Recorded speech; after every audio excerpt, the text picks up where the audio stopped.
Si la régie est prête, nous allons donc observer pour la présentation de papa.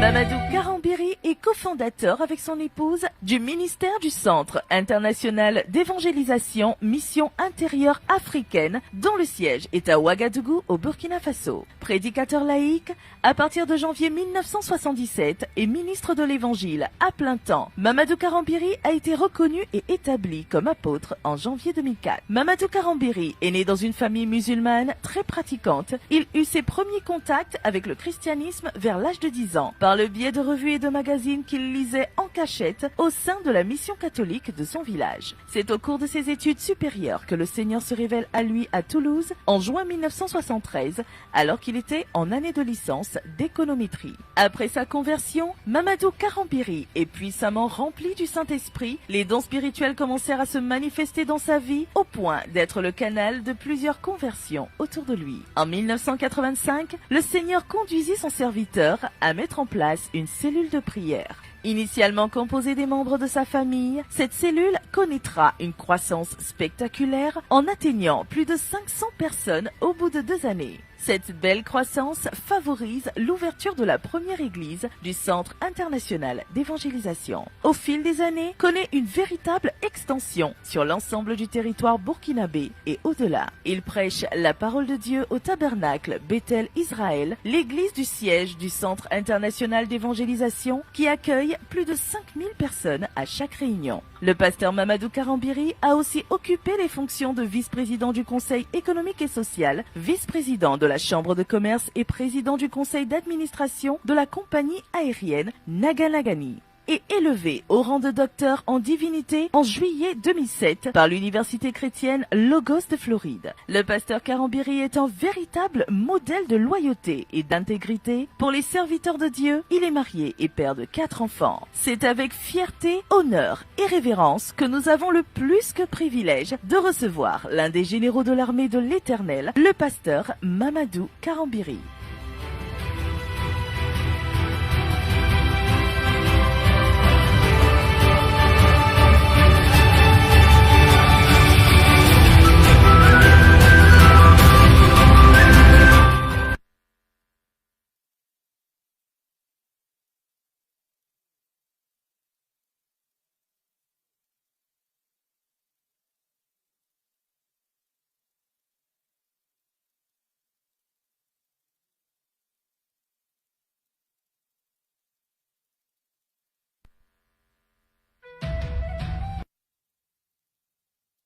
La parole.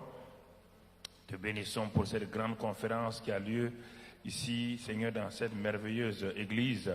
Te bénissons pour ton serviteur, ta servante et tous ses collègues, tous ceux qui sont là. Que ta grâce, Seigneur, nous visite ce soir et que le Saint-Esprit lui-même parle à nos cœurs. Merci, Père, au nom de Christ Jésus. Amen. Asseyez-vous dans sa présence. Nous sommes très heureux ce soir de prendre la parole à l'ouverture de cette conférence. Nous rendons grâce à Dieu notre Père. Nous le bénissons pour ce temps de partage. Et je suis heureux parce que c'est la 3e édition. Je crois que j'ai manqué les 2 premières éditions et cette fois-ci j'ai failli manquer. Je crois que le pasteur il s'est collé à moi jusqu'à ce que je donne mon accord pour venir. Non pas que je ne veux pas venir, c'est que j'avais plusieurs voyages à la fois et je crois que le représentant, du moins pas le pasteur au niveau de Joël Touré qui est aussi a fait son travail pour que la chose ait lieu. Donc nous remercions Dieu pour tout ce que Dieu fait dans nos vies. Je voudrais parler ce soir à vous. D'abord, je salue tous ces excellents hommes de Dieu. Je suis fier de voir que la francophonie est en train d'avancer merveilleusement avec une équipe, une génération de jeunes talents, mais d'hommes et de femmes appelés par Dieu. Et pour moi, c'est une joie toujours de voir que ces jeunes qui sont là, un jour vont simplement nous succéder, ils vont aller plus loin que nous. C'est notre but. Il y a des pasteurs qui sont âgés qui ne veulent pas que les jeunes progressent. Moi, je veux qu'un jeune progresse. Amen. il te pose la question, si tu es un villageois, tu cultives le manioc, un jour ton enfant devient président, tu es content, oui ou non? On dit voici le père de qui? On dit c'est le père de qui? Est-ce que les gens peuvent te toucher? Alors quand vous allez devenir plus grand que nous, quand on va vous montrer, on va dire, ah voici un fils de Papa Karambiri, c'est pas bon? C'est un grand apôtre, c'est un bishop, c'est un homme puissant, c'est une femme puissante, c'est une joie, oui ou non? C'est pourquoi ma prière est que vous tous, Dieu vous élève plus que nous au nom de Jésus. Que sa grâce repose sur vous au nom de Christ Jésus. Le thème qui nous a été donné de traiter cette année, j'ai téléphoné à l'homme de Dieu, le bishop, pour demander dans quel sens il voudrait qu'on aille, puisque ce qui est derrière nous métamorphose à plusieurs applications, comme l'électricité. L'électricité est un thème global, mais les lois de l'électricité sont nombreuses, leurs applications sont nombreuses. Vous savez, donc métamorphose, c'est un mot très puissant, un mot élargi, un mot donc qui va dans tous les 4 coins de l'horizon. Donc c'est pourquoi je vais tout juste introduire, comme il y a 7 jours de prédication, donc ça veut dire que chacun des orateurs va apporter sa pierre et donc afin que le message soit au moins abordé, parce qu'on ne peut pas le terminer, c'est un message de toute la vie, métamorphose. Donc ce soir je vais introduire, par cette introduction, mon titre sera « Métamorphoser pour bouleverser votre monde ».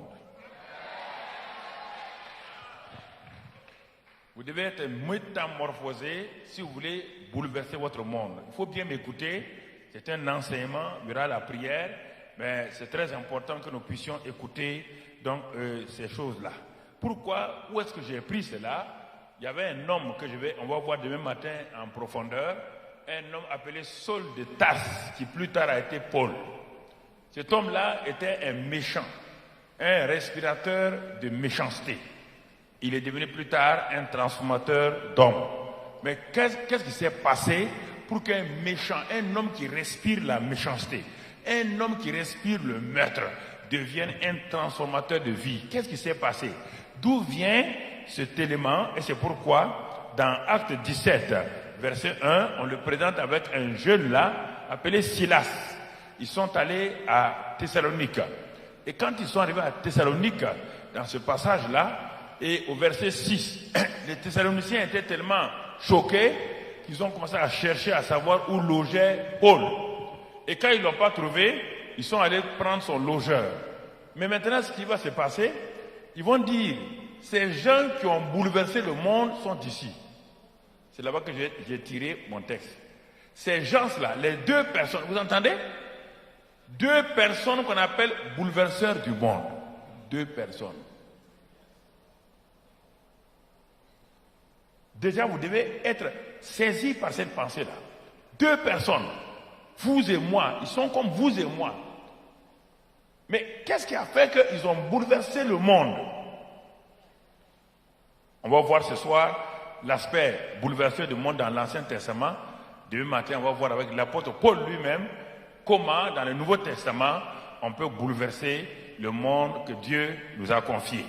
Et c'est pourquoi le thème, le verset principal qui a été donné comme base d'application de ce thème-là, c'est 2 Corinthiens 3 et au verset 18. Mais pour cela, on va lire à partir du verset 15 pour mieux comprendre. Il est écrit dans ce verset 15-là, jusqu'à ce jour, quand on lit Moïse, ça veut dire l'Ancien Testament, quand on lit Moïse, ça veut dire l'Ancien Testament, un voile est jeté sur leur cœur. Mais lorsque les cœurs se convertissent au Seigneur, le voile est ôté. Or, le Seigneur, c'est l'Esprit. Et là où est l'Esprit du Seigneur, là est la liberté. Nous tous qui, le visage découvert, contemplons comme dans un miroir la gloire du Seigneur, nous sommes transformés, c'est-à-dire métamorphosés, en la même image de gloire en gloire, comme par le Seigneur l'Esprit. Écoutons ce que la Bible dit ici.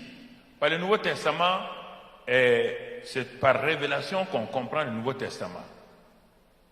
Non pas par lecture simple.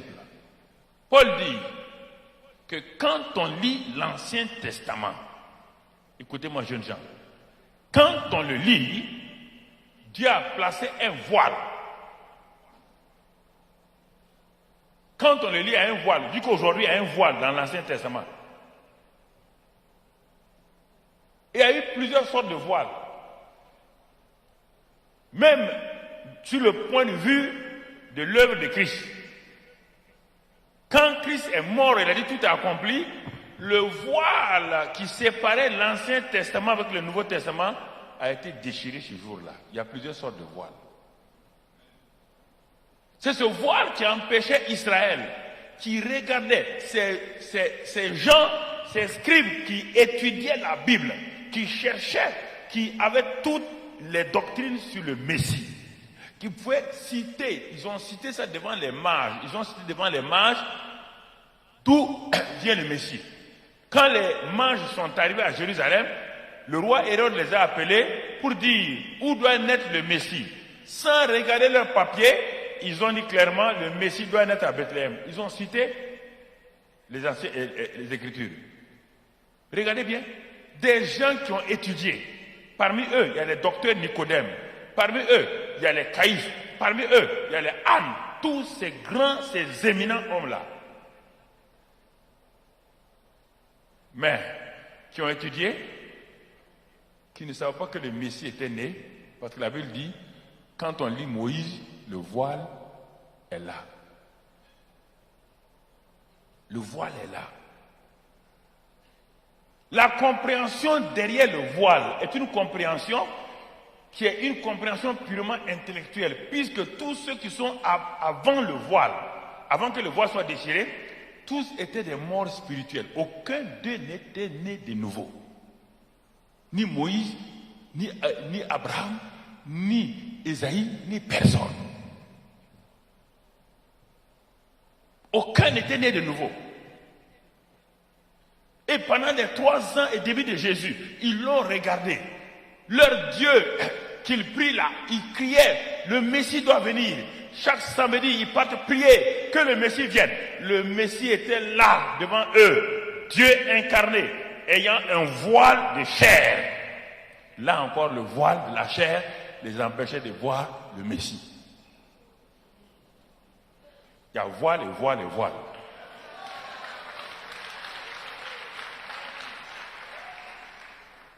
Et quand ces voiles ne sont pas ôtés, tu peux lire. Derrière le voile, tout ce qui est ici, tu vas le comprendre. Mais ce qui est de l'autre côté, tu ne le vois pas. Tu peux opérer ici. C'est pourquoi, je vais te montrer, les David ont opéré ici. Ils ont opéré là. Les Ésaïe ont opéré. Les Élie ont opéré. Les Élisée ont opéré ici. Et leur dernier prophète, le plus grand, s'appelle Jean-Baptiste. Celui qui était adossé au voile, Jean-Baptiste, était là. Quand il a vu Jésus opérer, il a prophétisé. Voici l'agneau de Dieu qui ôte le péché. Il va vous baptiser du Saint-Esprit de feu. Mais il n'a jamais su qu'est-ce que le baptême du Saint-Esprit de feu. Il a dit un jour, est-ce que c'est toi qui devais venir? Jésus dit, ah bon? Jean-Baptiste. Ah, toi tu prophétises, tu parles de tout, tu ne connais pas, parce qu'il est où? Derrière le voile. C'est pourquoi on te dit que le plus petit, écoutez, Jean-Baptiste est le plus grand de tous ceux qui sont nés de femmes. Il est là et le voile est là. On te dit, c'est lui le plus petit qui est né de l'autre côté du voile là est plus grand que Jean-Baptiste. Et s'il est plus grand que Jean-Baptiste, Jean-Baptiste étant plus grand que Moïse, Jean-Baptiste étant plus grand qu'Abraham, donc le plus petit du royaume est plus grand que tous les Moïse et tout le monde. Parce que la Bible dit dans Hébreu, aucun n'a appelé fils de Dieu. Vous voulez me contester? Le premier ministre d'un pays et le fils du président. Il est premier ministre. Mais est-ce qu'il peut rentrer dans la chambre à coucher du président? Est-ce que le fils peut rentrer là-bas, oui ou non? Le fils a un privilège.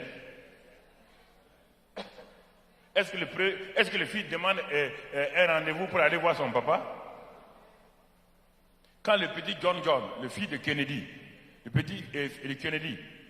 quand il était tout petit, à l'âge de 11-12 ans, un jour il se promenait sur le gazon de la Maison Blanche. Et il y a un monsieur qui faisait, si vous allez à Washington, il y a un monsieur qui faisait le va-et-vient sur la route là, qui part devant. Et le petit John l'a regardé. Il s'est approché de lui. Il dit, monsieur, vous voulez voir mon père? Le monsieur a dit, mais qui est votre père? Il dit, mais c'est le président, c'est mon père. Vous voulez le voir? Ah, le monsieur dit que lui, il est venu, en tout cas, il vient de voir, il vient d'une région là, il a un problème. On a dit que si ce n'est pas le président de la République, personne ne peut résoudre son problème. Il a dit, ce n'est pas un problème, arrêtez-vous là. Et vous comprenez les privilèges. Le monsieur avait un voile, est-ce qu'il pouvait passer? Est-ce que le petit a un voile? Il est parti, il a franchi les gardes, il est allé dans le bureau ovale, là où il se trouve le président des États-Unis, le bureau ovale. Et le président Kennedy était à un conseil des ministres réduit, avec quelques ministres, pour des cas importants. Il a poussé la porte, il est rentré. Il est parti directement se jeter sur les genoux de son papa. Ah. Et le papa a dit au ministre là, de l'excuser, son fils veut lui parler. Les ministres sont sortis.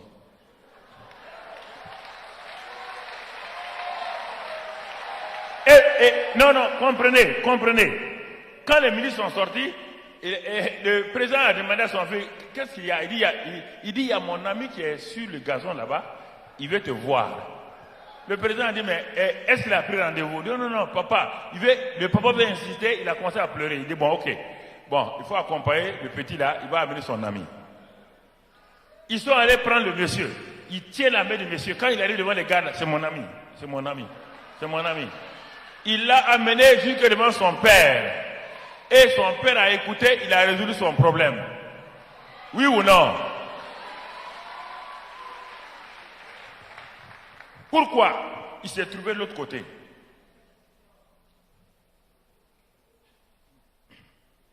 C'est ça. Tout le thème est là. S'il le prend en analogie, le spirituel et le naturel.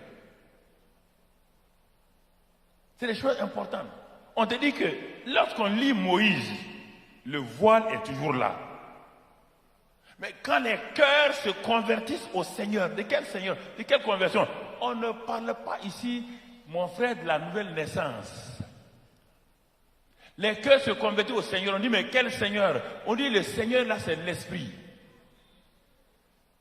La nouvelle naissance, oui, est produite par la parole de Dieu qui est prêchée, qui engendre l'homme, et le Saint-Esprit le régénère. Mais il y a une conversion qui va produire une transformation, une métamorphose.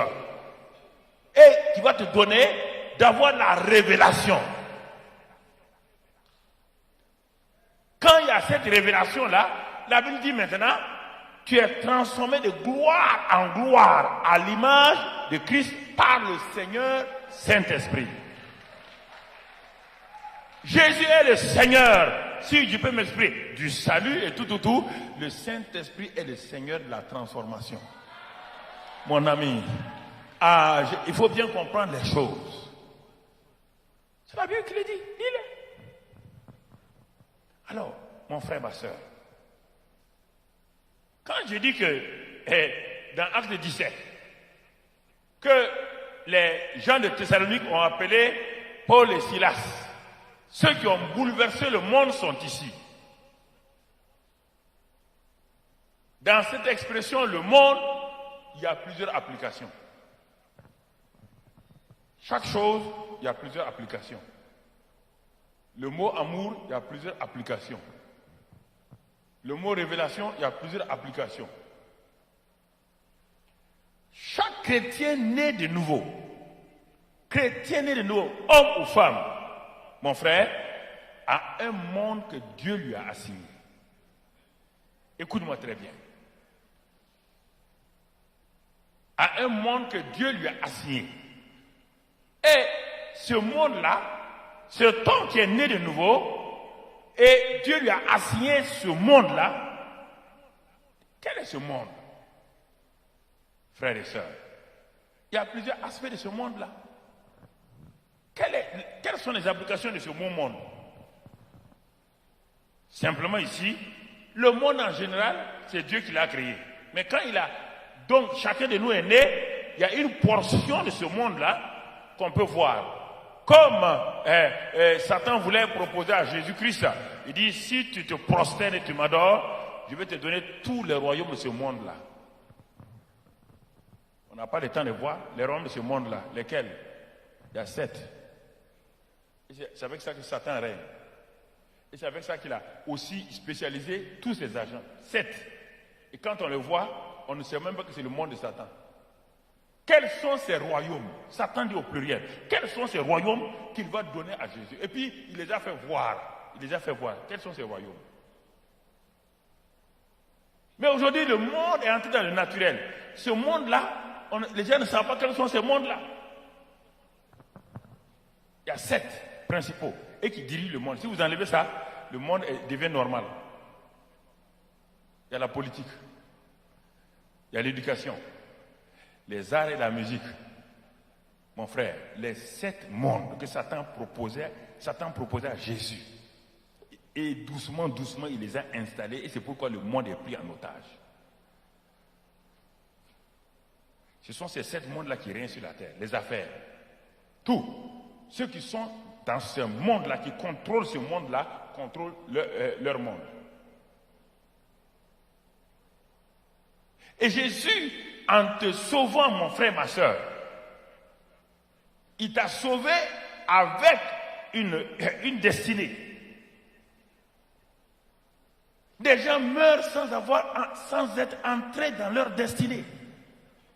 Des chrétiens remplis du Saint-Esprit faisaient des grandes prières, mais ils n'ont jamais mis pied, même dans l'eau de leur destinée. Ils meurent bizarrement, sans avoir accompli. Parce qu'ils n'ont pas la révélation.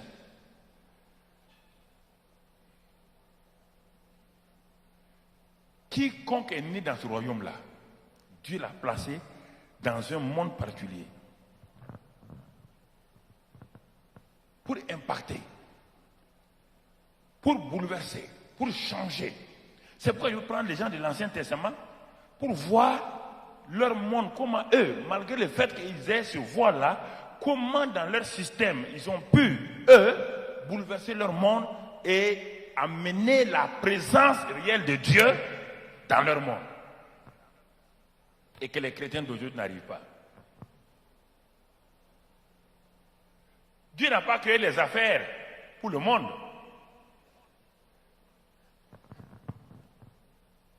Il y a combien d'employeurs assis ici qui sont les employés? Qui sont obligés d'attendre à la fin du mois qu'on leur donne l'argent alors qu'ils peuvent avoir l'argent tous les jours. Combien de gens employés au lieu d'être employeurs? Comme il y en a trop. Ils attendent le virement, ils téléphonent à la banque. Est-ce qu'on a viré mon argent? On a viré mon salaire. C'est toi qui dois être le vireur de salaire.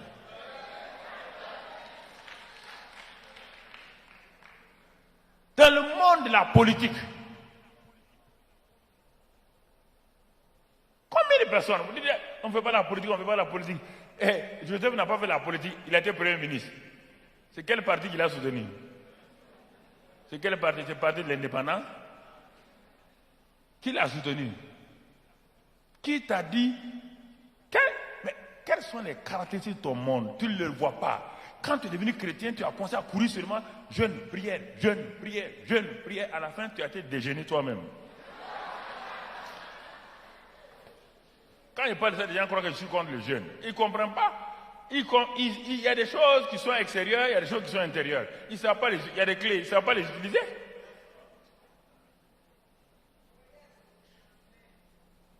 La musique. La musique. Pourquoi certains de nos grands musiciens sont allés dans le monde et ils ont été perdus? Parce que l'Église, à l'époque où les musiciens ont apparu aux États-Unis, les grands musiciens, qui sont devenus plus tard, ceux qui ont inventé le rock et tout ça là, qui sont morts, les grands musiciens du monde.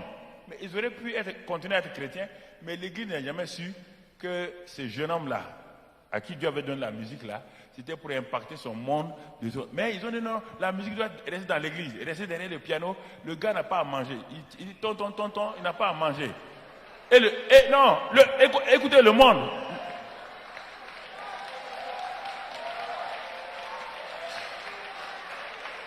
Et le monde est venu tirer les petits. Il dit, mais tu as tellement de talent que tu restes dans cette église-là. Mais les Aretha Franklin, tout ça là, tous ces gens-là, ce sont des grands chanteurs dans les chorales et dans les shows. Tous. Mais l'église les a mis là. Ils n'ont jamais pu percer.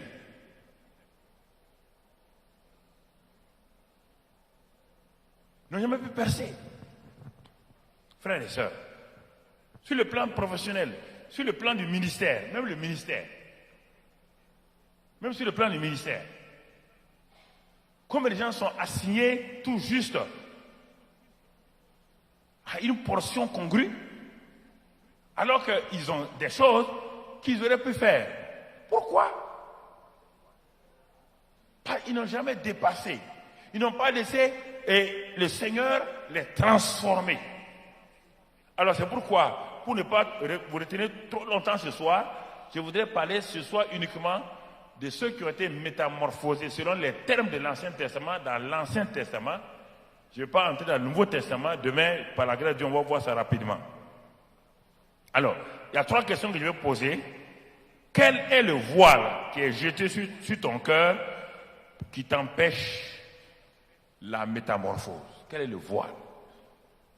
Ça, c'est la première question. Deuxième question, comment ce voile qui est jeté peut-il être ôté? Et troisième question, quand ce voile est ôté, que se passe-t-il donc? À quoi t'attends-tu?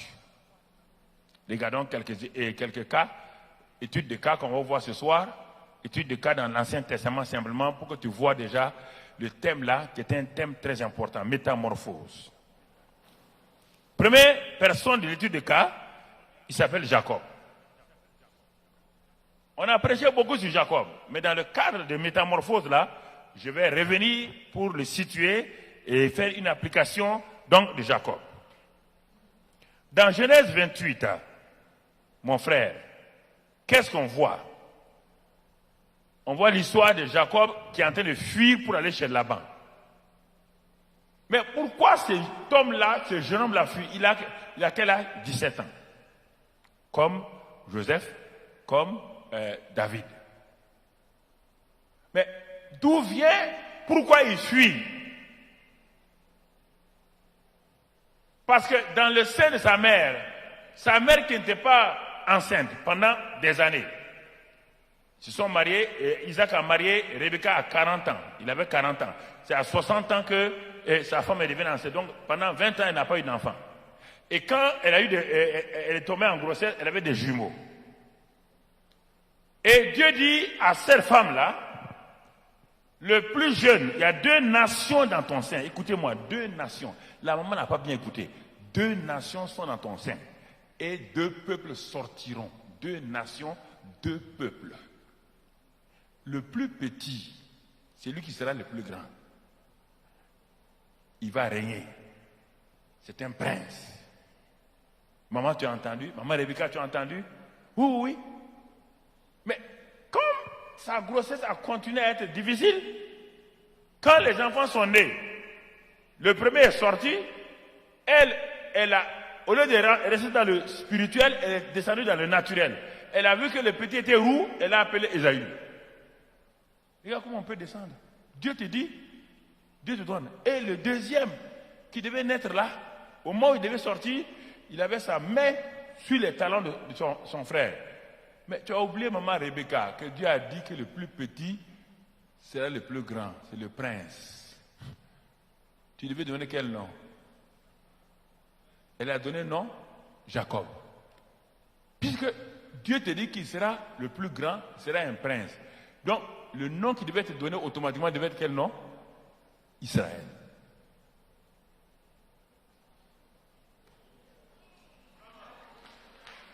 Dieu n'a pas inventé un nom nouveau pour donner à cet homme-là. Non! Ce que Dieu avait prescrit là, ça va durer 13 ans. Dieu est revenu donner ce nom-là quand c'est ça. Mais, sa mère ayant vu, elle a oublié. Dieu dit c'est le plus grand, c'est le champion. C'est le bouleverseur du monde qui va naître. Si vous ne croyez pas, Tout un pays s'appelle quoi aujourd'hui? Ça vient de qui?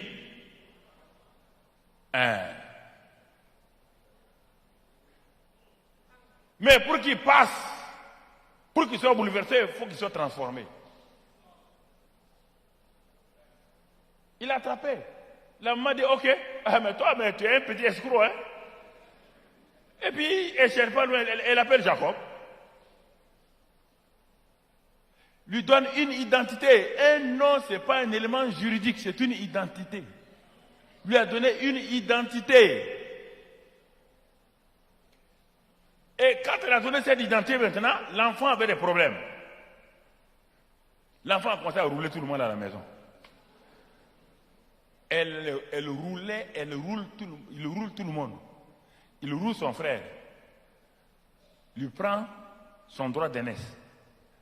Dieu n'a pas prévu que c'est par escroquerie qu'il aura le droit d'aînesse. Dieu ne peut pas faillir. Il ne faut pas dire que si Dieu dit quelque chose, il va l'accomplir. Tu n'as pas besoin d'aider Dieu. Abraham a aidé Dieu. Il a produit quelqu'un, non? Oui ou non? Il a fallu que quand il a aidé Dieu là, il ne connaissait pas le nom El Shaddai. Il a aidé Dieu. Quand il a aidé Dieu, il a eu un enfant.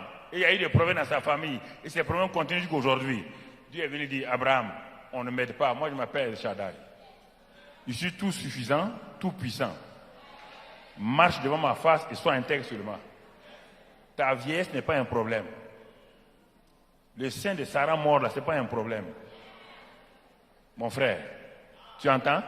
Chez moi, il n'y a pas de problème. Je m'appelle le Dieu qui donne la vie aux morts.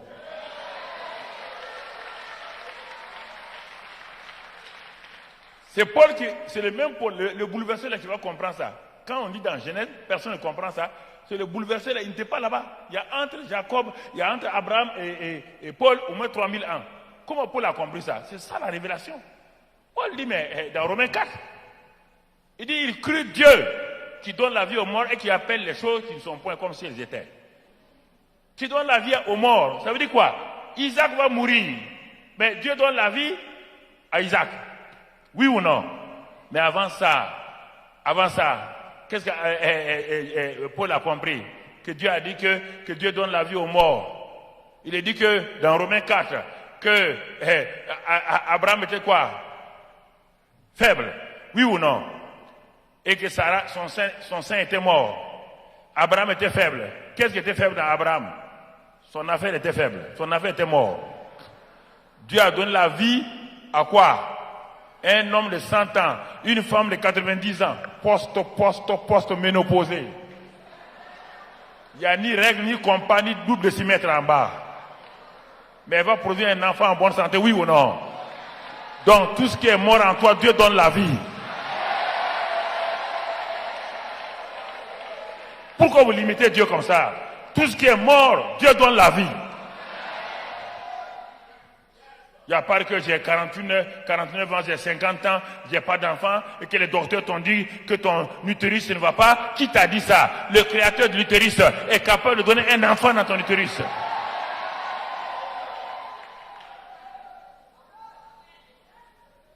Il faut arrêter d'être là. Il faut arrêter d'être là.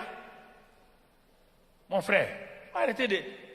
Ma fille est morte aux États-Unis. Aux États-Unis, elle est morte. On me téléphone le dimanche matin que ma fille est morte.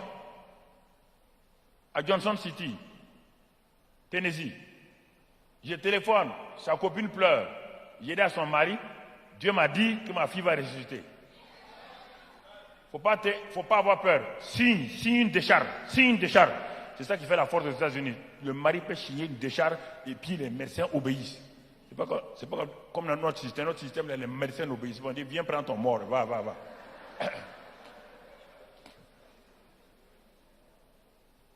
J'ai quitté le 9 décembre. Casablanca, New York et Atlanta. J'ai prêché notre église à Atlanta. Les chrétiens me regardent. Est-ce que papa sait que sa fille est morte? Il dit, quand je les regarde, il dit, je sais, elle est morte, ça ne me regarde pas. Ça ne vous regarde pas, elle est morte. Moi, je vous prêche à vous, vous êtes vivants. Le lendemain, je suis descendu à Johnson City. Quand je suis rentré dans le EQ, intensive care unit. Quand je suis rentré là-bas, ma foi est partie au talon. Quand j'ai vu le corps de ma fille, comme ça, gros, et ils ont mis une machine là, dit, messieurs, vous avez dit d'attendre. Si on enlève cette machine-là, elle est morte avec combien de jours? Le cerveau ne fonctionne pas, rien. J'ai dit, Dieu m'a dit, 21 jours. J'ai tourné, je parle en langue, je parle à ma fille. Daniela, tu reviens à la vie. Elle est là aujourd'hui avec 3 enfants. Elle est là-bas, 3 enfants.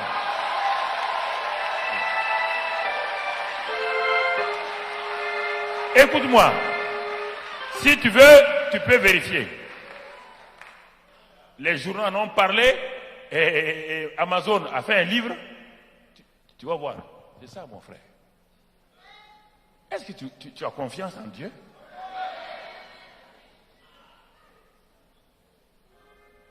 Mais Dieu parle.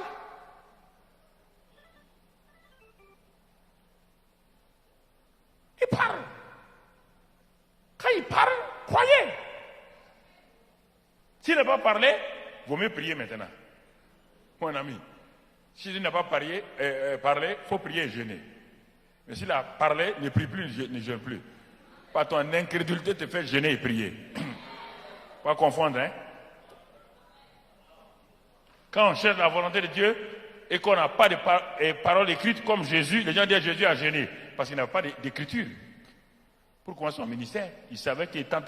Il a jeûné 40 jours. Tu as vu, tu as entendu ce que Dieu le Père et Jésus ont dit pendant 40 jours? Tu as entendu? Hein? On a écrit ça quelque part? C'est un secret entre eux. C'est un secret. Ça, c'est le secret de son ministère. Mais tout ce qui a été écrit sur Jésus, il n'est pas gêné pour ça. Il faut savoir gêner. Si tu gênes en contre-temps, tu as un problème.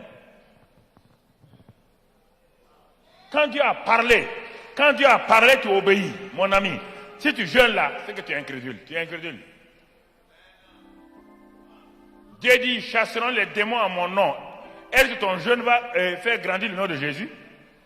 Hein? C'est en jeûnant que le nom de Jésus sera fort. Le nom de Jésus est fort. Même si tu jeûnes ou tu déjeûnes, le nom de Jésus est fort. C'est ta foi qui ne fonctionne pas. Ta foi ne fonctionne pas. Mais si Dieu n'a rien dit, tu as intérêt d'aller jeûner et prier. Pour savoir quelle est sa volonté. En ce moment, il vient avec la parole révélée. Quand tu as la parole révélée, tu sors avec ça, tu pars opérer. Si tu veux, tu peux t'entretenir avec les jeunes aussi, hein, c'est bon, ça entretient les gens. Comme tu manges trop là, il faut jeûner, ça va t'entretenir.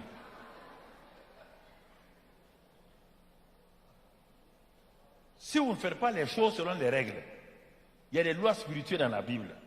Ces lois spirituelles-là, on ne peut pas les changer. La loi de la gravitation, on ne peut pas la changer. Il faut s'y soumettre. Et si tu ne te soumets pas, tu dis non à la loi de la gravitation. Tu montes ici, tu dis bon, maintenant tu vas jouer à Tarzan, tu te jettes. Oh. Tu vas venir te trouver où? La loi de la gravitation va te montrer qu'elle est toujours là, oui ou non. Mais pour vaincre la loi de la gravitation, on a découvert ce qu'on appelle la loi de la sustentation, la loi de l'aérodynamique. C'est ça qui permet à un avion de voler et de vaincre la loi de la gravitation. Mais quand l'avion monte à 30 000 pieds et que le pilote dit maintenant, moi j'ai vaincu, je coupe le moteur, qu'est-ce qui va se passer? La loi de la gravitation fait quoi? Il y a des choses qu'il faut comprendre. Hein? Si vous ne comprenez pas dans la Bible, là, ça fait des erreurs, des choses terribles que vous commettez. Et les lois spirituelles sont là. Jacob est en train de fuir. Maman Rebecca, tu as fait une erreur. Je t'ai dit que le petit là, c'est lui le prince. Et maintenant, tu l'as poussé à tromper son père. Maintenant, son frère cherche à le tuer. Est-ce que vous croyez que c'est ça le plan de Dieu pour Jacob? Vous croyez que c'est le plan de Dieu? C'est sa mère qui a tout, Nyangami, qui a tout mélangé. Sa mère a tout mélangé parce qu'elle n'a rien compris. Et maintenant, elle dit à son fils, fuis chez mon frère Laban et tu vas rester là-bas. Je ne veux pas vous perdre, vous deux. Ça, c'est le plan de Dieu. Dieu est dans des mélanges comme ça, là. Un Dieu si intelligent. Il va mélanger des affaires comme ça.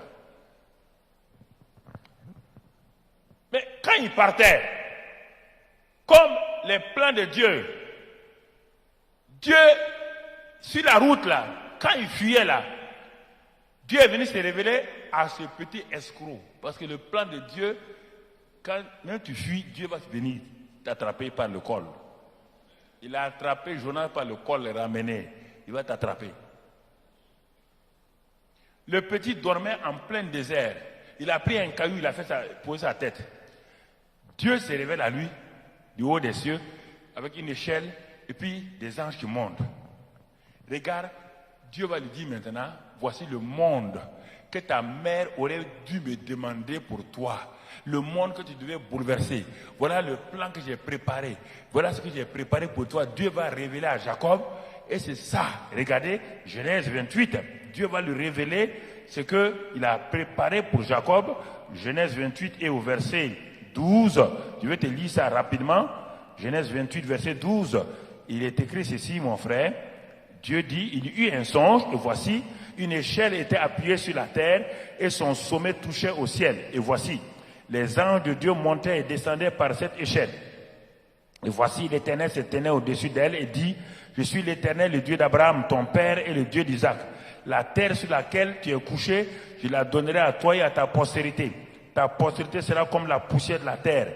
Tu t'étendras à l'Occident et à l'Orient, au septentrion et au midi, et toutes les familles de la terre seront bénies en toi et en ta postérité.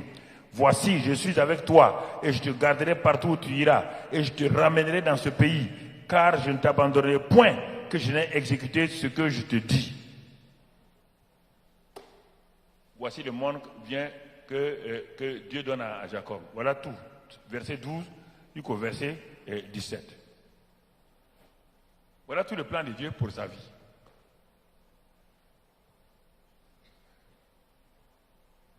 Mais le petit, il se réveille. Il dit, mais je ne savais pas que Dieu était ici. C'est la porte des cieux, c'est la maison de Dieu. Alors, monsieur Jacob, tu avais la révélation. C'est ici la maison de Dieu. C'est la porte des cieux. Pourquoi tu vas aller perdre 13 ans chez Laban? Pourquoi tu vas aller perdre 13 ans chez Laban? Ta maman t'a envoyé chez Laban. C'est Dieu qui t'a envoyé chez Laban? Hein? C'est Dieu qui l'a envoyé chez Laban?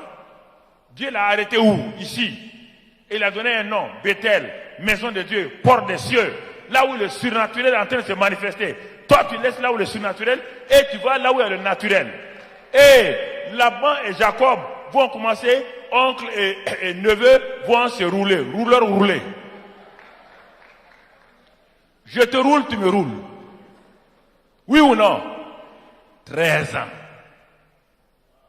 Parce qu'il y a un voile. Il n'est pas métamorphosé, il n'est pas transformé. C'est un homme voilé qui est chez Laban. Dieu a une grande destinée sur lui. Dieu a une grande destinée sur lui. Mais il s'en va chez Laban. Pour avoir même la richesse, il trompe. Alors que les richesses sont déjà dans le programme de Dieu. Tout est dans le programme de Dieu. Les chrétiens souffrent pour avoir l'argent. Ils trompent les gens, alors que, mais c'est pas possible. Quand il était fatigué, son oncle est fatigué, les deux rouleurs fatigués, Dieu dit à Jacob maintenant, bon, retourne là où j'étais apparu. Vous voyez bien? Retourne.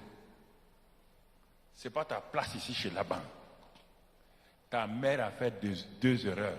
T'as donné une identité et elle t'envoie au mauvais endroit. Retourne. Retourne, tant que tu ne seras pas là-bas. C'est là où je t'ai parlé. Tu dis c'est la porte, écoutez-moi. Tu dis que c'est la porte des cieux. C'est là où le surnaturel se manifeste. Toi, tu vas là-bas, il n'y a pas de porte des cieux chez Laban. Écoutez-moi, il n'y a pas de porte des cieux chez Laban. Que faites-vous chez Laban? Que faites-vous là-bas? Chez Laban, il n'entend plus Dieu. Il a fallu que Dieu fasse lui-même un acte de souveraineté pour venir parler à Jacob. Il dit, retourne à Bethel. C'est là-bas la porte des cieux. C'est la maison de Dieu. C'est là-bas il y a la présence de Dieu. C'est là-bas que tu as dit, tu vas donner la dîme de tous tes revenus. Alors, c'est là-bas qu'il y a la prospérité. C'est là qu'il y a la victoire. C'est tout. Jacob, l'homme Jacob naturel retourne. L'homme voilé retourne. Il s'en va. Mais malgré son voile, Dieu lui fait grâce. Des anges apparaissent. Tout. Regardez combien de personnes. Ils voient des anges, ils voient des rêves, tout. Mais quand ils se lèvent le matin, c'est la misère.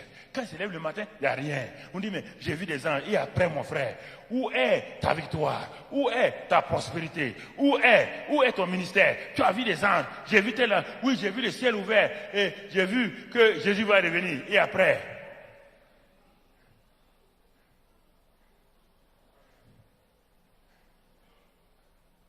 Et au moment où il allait arriver à l'endroit, Dieu dit, si je le laisse arriver à Bethel, sans une transformation, il va utiliser le naturel, la chair, les œuvres. Ça va lui créer des problèmes. Combien de gens ont eu une conversion extraordinaire? Une conversion extraordinaire. Un baptême du Saint-Esprit, un baptême vraiment formidable. Mais pourquoi vous tournez en rond? Pourquoi vous tournez en rond? Parce qu'il n'y a pas de métamorphose. Vous êtes voilé encore. Jacob arrive. Regardez bien. Maintenant, Jacob se rend compte que toute sa ruse, les œuvres de la chair, ne veut pas dominer. Il arrive, il apprend une mauvaise nouvelle. Ésaü est en train de venir avec des soldats pour le tuer. Jacob est confronté à la mort. Qu'est-ce qu'il va faire? Dieu t'a donné il y a 13 ans une destinée. Et maintenant la mort est là pour t'arrêter. Mort prématurée. Combien de jeunes gens meurent prématurément alors que Dieu avait une grande destinée pour eux?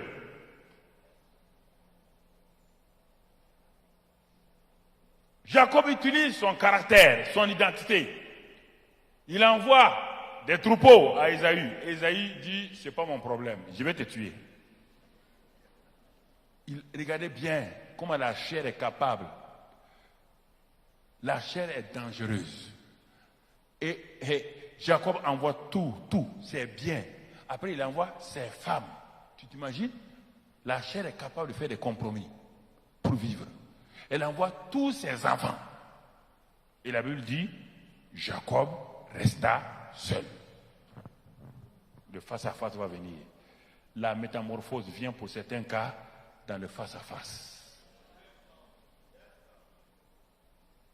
Quand tu es désespéré, le dos contre le mur, il n'y a plus rien à droite, à gauche, et tu vois devant toi, il n'y a plus d'issue. Dieu dit maintenant, cet homme est prêt, cette femme est prête pour me rencontrer. Il n'y a plus quelqu'un sur qui il va se reposer. Il n'y a plus quelqu'un sur qui il va s'appuyer. On va se rencontrer. Jacob demeura seul. Et quand il demeura seul, la Bible dit, un homme lutta avec lui toute la nuit jusqu'au lever du soleil. La métamorphose de Jacob va se passer ici. Tellement son caractère est devenu bizarre. La chair a dominé la vie de Jacob. Certains, pour faire des percées, Dieu est obligé de les amener là pour enlever ces choses que tu as accumulées pendant toutes ces années. Tu es un enfant de Dieu, un enfant de destinée. Tu as une grande destinée, mais tu t'es compromis dans des choses bizarres, Et la chair a pris la première place. Tu vas aux réunions. Parfois, on prie pour toi, tu reçois la guérison, tout. Mais quand tu vas à la maison, tu mouilles ton lit de tes larmes. Mais pourquoi ma vie est comme ça? Tu es là, non? Ou bien tu veux que je descende te montrer? Non, je peux te dire, Dieu me parle, et Dieu te montre, même ceux qui sont derrière la vitre là-bas, je les vois. Dieu m'a donné cette capacité-là. Tu comprends? Dieu t'a décrit ton monde, il t'a décrit tout. Jacob, dans Genèse 28. Que fais-tu ici, seul?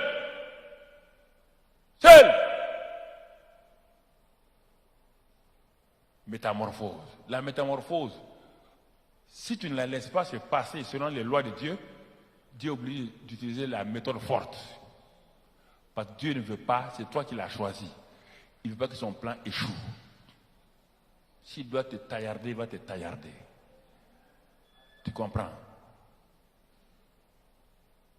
C'est de toi que vont venir les 12 patriarches. Comment il va laisser les 12 patriarches là tomber?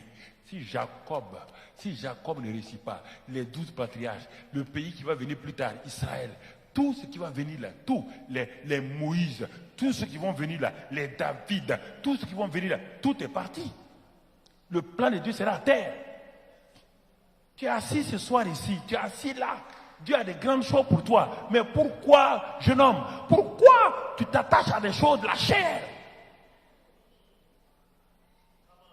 Toutes les manœuvres ont été faites. Jacob est seul. Un homme lutte avec Jacob. Regardez comment sa chair était forte. Toute la nuit, il lutte avec Dieu, dans la prière. Il crie. Au moment où le soleil s'est levé, l'homme dit, laisse-moi partir. Mais toi, tu es coriace, hein? Ton caractère là est dangereux. Laisse-moi partir.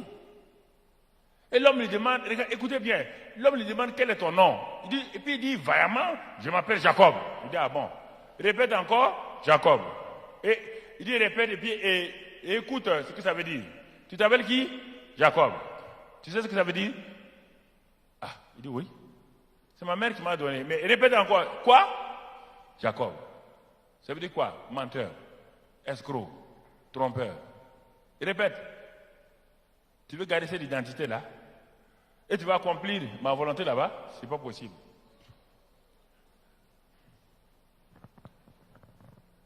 Tu peux accomplir ma volonté avec une œuvre de chair, sans transformation. Alors qu'est-ce qu'il fait? Dieu fait. Il frappe à la hanche. C'est-à-dire qu'il affaiblit sa force, sa chair. Dans le Nouveau Testament, on ne dit pas frapper, on dit crucifier la chair. C'est la même chose. C'est pourquoi demain, il veut te développer ça. Dans l'Ancien Testament, on peut dire crucifier la chair. Il n'y a pas de croix encore.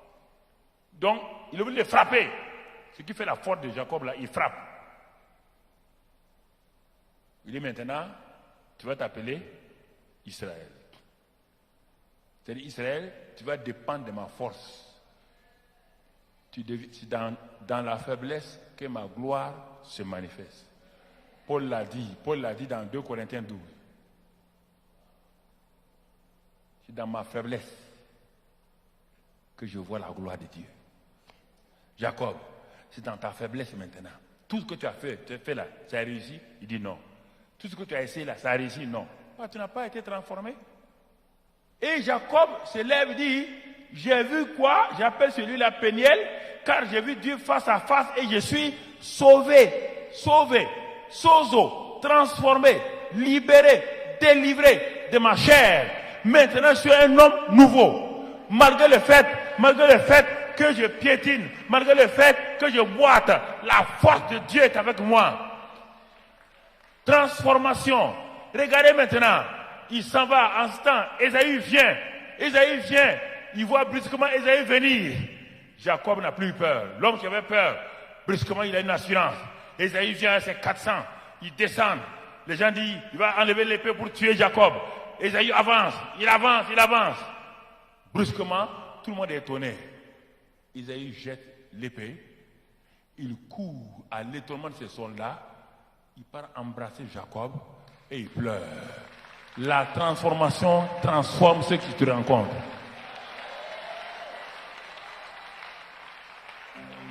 Même tes ennemis sont touchés.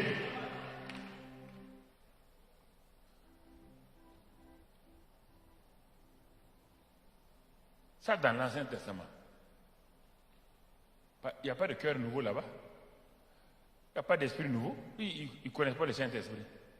Saint-Esprit, sur 3 catégories de personnes, les rois, les sacrificateurs et les choses. Et les prophètes. C'est des hommes naturels. Voilà comment Jacob est devenu Israël. Il est transformé. Et regardez bien sa vie maintenant. C'est de lui qui vont sortir les 12. Avec deux filles de Joseph. Deux filles de Joseph. Les 12 tribus vont venir là-bas. Regardez quand il prie pour les 12 tribus avant de partir. Il s'appuie sur son bâton et il prie. Il proclame des paroles. Il proclame sur chacun une parole. Et jusqu'aujourd'hui, ces paroles-là sont là. Et à cause de ça, il a bouleversé le monde. Ça, c'est Jacob, premier cas. Simplement dans l'Ancien Testament. Deuxième cas dans l'Ancien Testament, après Jacob, regardons, j'ai noté quelques noms. J'ai noté Moïse, et notre bouleverseur. Lui aussi, il a commencé par la chair. Pourtant, quand il est né, ses parents disent qu'il était beau aux yeux de Dieu. Ça, on le trouve dans Acte 7. Acte 7, verset 20 jusqu'à 22, on trouve ça. Il était beau aux yeux de Dieu. C'est-à-dire que Dieu avait dit à ses parents, cet enfant est beau. Cet enfant est beau. C'est-à-dire que je vais l'utiliser. Dieu a révélé sa destinée donc à ses parents. Mais s'il y a quelque chose que vous devez savoir, Dieu a révélé sa destinée à ses parents. Mais ce jeune homme-là, cet enfant-là, du moins, avait deux frères. Avait un frère appelé Aaron, que les parents ont appelé Aaron. Il avait une grande sœur que les parents ont appelée Marie. Et je te pose la question maintenant. Tu connais le vrai nom de Moïse?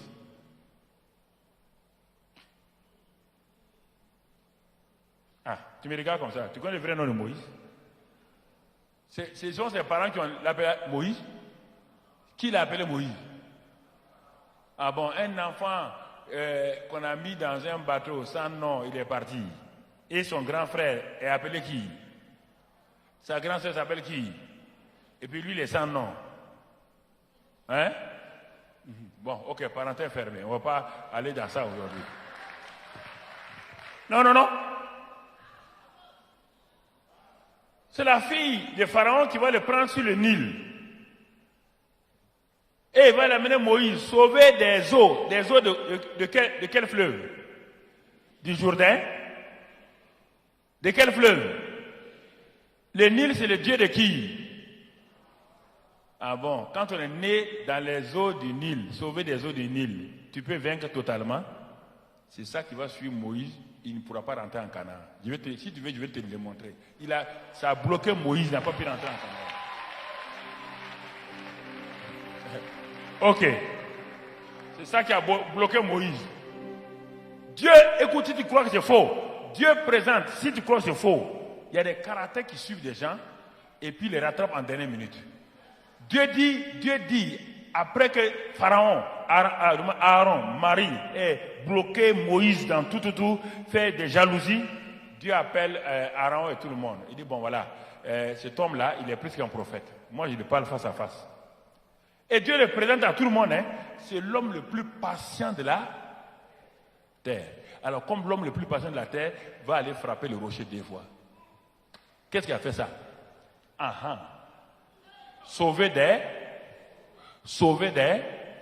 on n'a jamais pu extirper ça de lui. Fais attention à ta vie. Tu peux avoir des victoires, des grandes victoires, et brusquement, un petit caractère qui est là en toi, que tu n'as pas pu convaincre et contrôler, te crée un problème.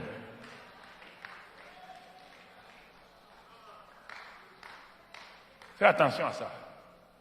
Moïse, ce n'est pas un nom israélite, c'est un nom égyptien.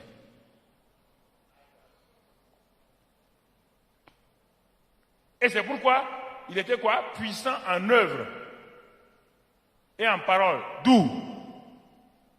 Il était formé dans quelle école? L'école de... Quand on dit qu'il était puissant en œuvre et en parole, c'est les œuvres d'où? De l'Égypte. En Égypte, on faisait quoi? Magie. Et donc Moïse connaissait ça, oui ou non? Ou bien tu veux faire semblant? Tu veux faire semblant? Ok. Ok. Très bien, mon ami. Ok. Les gens ne veulent pas connaître la vérité. Mais Dieu va agir en Moïse. Il va enlever tout ça là. C'est ça qui a fait que Moïse est tombé dans la dépression. Il a eu peur. 40 ans dans le désert. Un jour, Dieu appelle Moïse. 40 ans. Dieu avait dit à Abraham, ta postérité sera esclave dans un pays étranger. Combien d'années? Et ils ont fait combien d'années? Ils seront esclaves 400 ans, mais ils ont fait combien d'années? Les 30 ans viennent de qui? De Moïse. Dieu appelle Moïse. Moïse appelle et répond, ben. Maintenant, l'homme, il a l'identité de quoi? Des moutons. 40 ans, tu suis des moutons, tu connais le langage des moutons. Dieu, en ce temps, le peuple crie. Où est le libérateur? Dieu dit, le libérateur est là, je vais l'appeler. Il dit, Moïse, il dit, ben.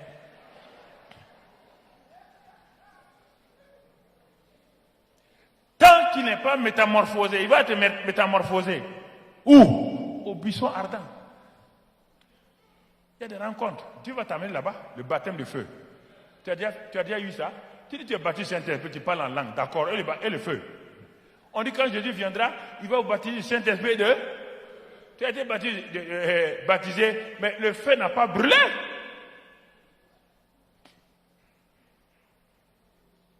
Le feu n'a pas brûlé. C'est pourquoi tu vois encore dans ta vie, il y a des choses. Tu laisses passer. Non, Dieu me comprend. Dieu ne comprend pas. Dieu me comprend. Dieu ne comprend pas. Tu es en train de te tromper. Dieu ne comprend pas. Laisse ça tomber. Dieu l'amène au buisson ardent. Et au buisson ardent, Dieu le fait comprendre. Dieu, il regarde le buisson. Et dis dans Exode 3, tu vas trouver ça là-bas. Le buisson est en train de brûler. Il est brûlé dans le désert. Le buisson dans le désert. Un buisson qui brûle déjà en 5 minutes est quoi? Consumé. Mais ce qui frappe Moïse, un buisson dans le désert, il brûle et il est consumé. Il n'est pas consumé. Et tu as lu un verset là-bas, dans Exode 3 là. Il dit Moïse va se détourner pour voir pourquoi le buisson ne brûle pas. Il faut prendre chaque mot. On dit Moïse voit un buisson, on dit qu'il se détourne. Pourquoi ce mot détourner? Il y a 2 termes là. Quand vous lisez la Bible en français, vous avez des problèmes. Il faut retourner en hébreu et en grec. Un homme qui regarde quelque chose qui est en train de brûler, on dit qu'il s'est détourné. Il s'est détourné de quoi?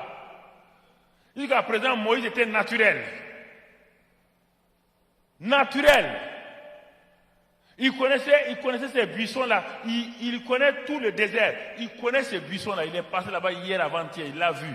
Quand le buisson est en feu maintenant, Moïse va se détourner. Il va rentrer en lui-même.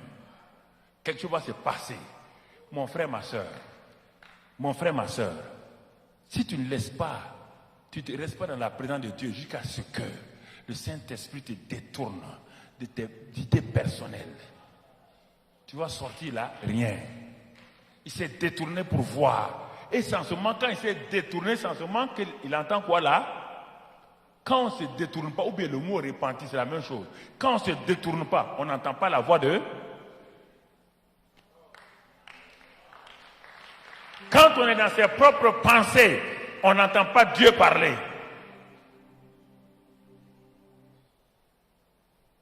Il a entendu la voix de Dieu qui dit ce lieu est saint. Enlève tes chaussures. Moïse enlève ses chaussures. Et regarde bien, Exode 3, Exode 4. Je ne sais pas combien de jours ils ont fait, mais Moïse est arrêté là-bas. Dieu lui parle. Mais c'est difficile pour Dieu de le changer.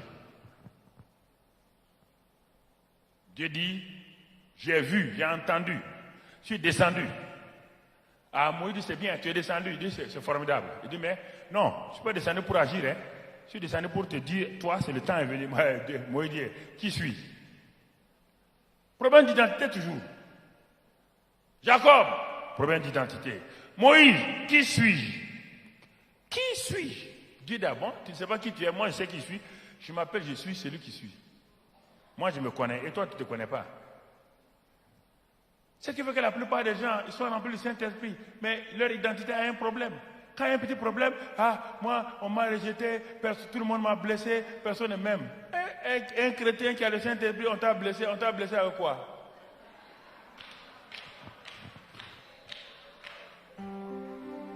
Bon, je vais vous dire la vérité, quand je me convertis en 1973, on n'a jamais entendu ce mot-là, le mot blessé là. C'est des mots modernes maintenant. Vous avez peut-être avec le monde, ce mot-là n'est pas dans la Bible et on ne le disait pas à notre temps. Ce mot-là est venu avec les psychiatres et les psychologues de maintenant. Oui, il a été blessé. Il est blessé par quoi? Tout le temps, tu entends ça. Surtout mes filles, là. Je suis blessé. Tu es blessé. Soigne-toi toi-même. Tout le temps, je suis blessé, je suis blessé. Et je suis blessé, ça veut dire quoi? Christ en toi, la paix en toi, la joie en toi, la victoire en toi, et tu es blessé? Tu es blessé pourquoi?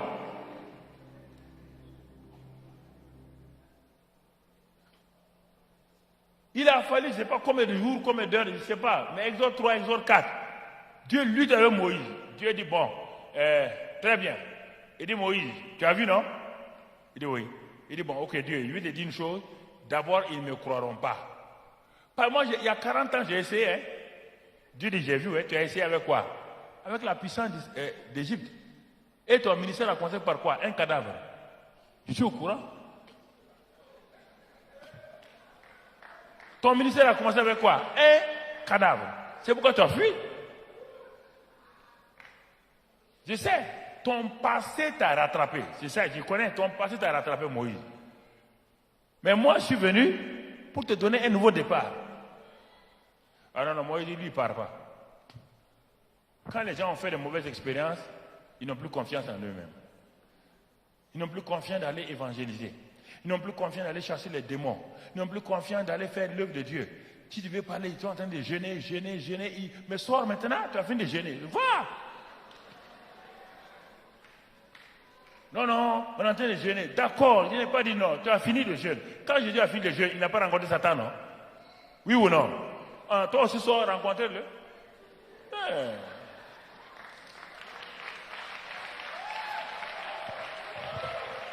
Non.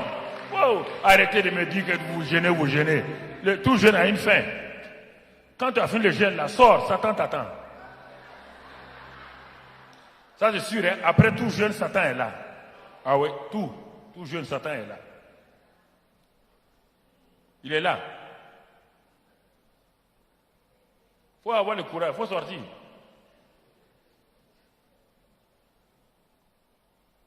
Dieu dit à Moïse, qu'as-tu dans la main? Il dit, hey, Dieu, toi aussi tu as des problèmes. Qu'est-ce que j'ai dans la main? C'est mon bâton. Dieu dit à moi, tu es sûr que c'est un bâton? Dieu va délivrer Moïse. Il dit, tu as un bâton? Il dit, oui, j'ai un bâton. Ah bon? Tu es sûr que c'est un bâton? Il dit, oui, mais Dieu, c'est moi qui l'ai coupé. Je l'ai coupé en 1942. Je l'ai coupé. Je me rappelle même le jour que j'ai coupé ça, il y avait telle personne. Dieu dit, ok, très bien, tu es sûr que c'est un bâton? Il dit, oui. Dieu dit, jette le bâton. Il dit, ah, Dieu aussi aime des problèmes, quoi. Il jette le bâton devient quoi? Dieu lui rappelle quoi? Attends. Ah ouais. Moïse. Moïse comprend qu'il doit retourner où?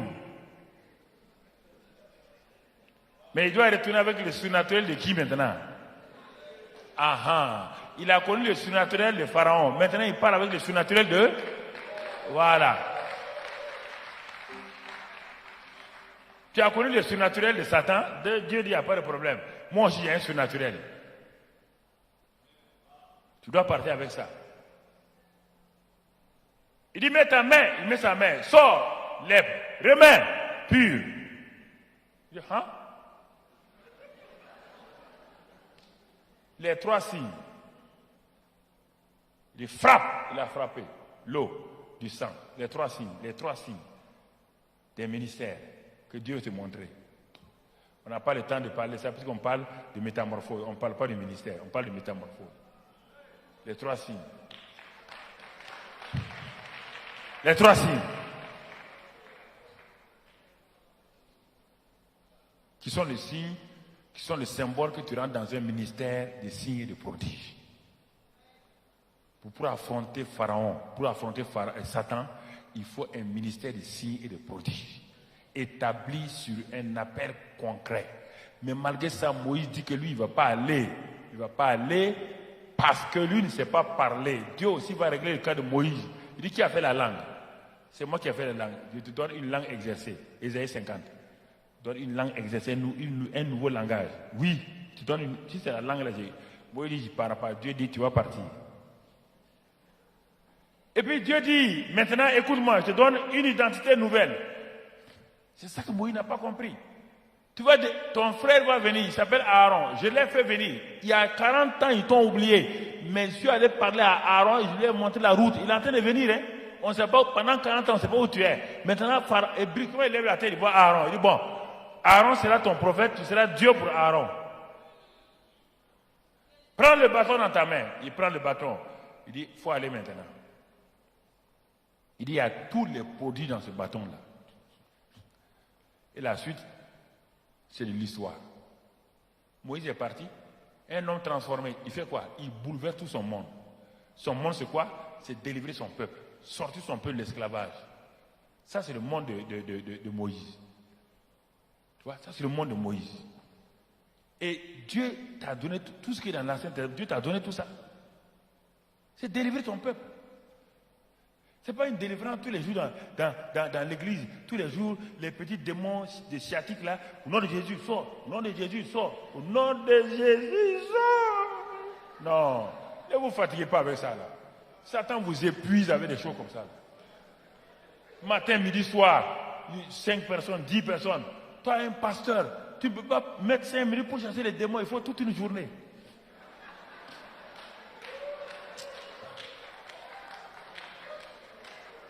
Mais quand tu as fini, quand tu vas à la maison là, tu peux dormir.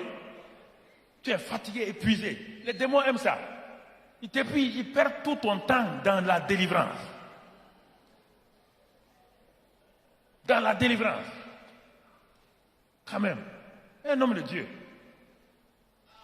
Vous chasserez les démons. Vous allez lutter avec les démons. Combat spirituel. Quel combat? Toi, tu peux combattre quel démon? On ne le voit même pas. Tu vois le combat où? Au moment où tu combats le démon, il est derrière toi. Tape ici, tu as quoi? On dit de les chasser. Non, je vous pose la question. Vous combattez avec quel démon? Il est où? Il est invisible. Le nom de Jésus suffit. La foi suffit.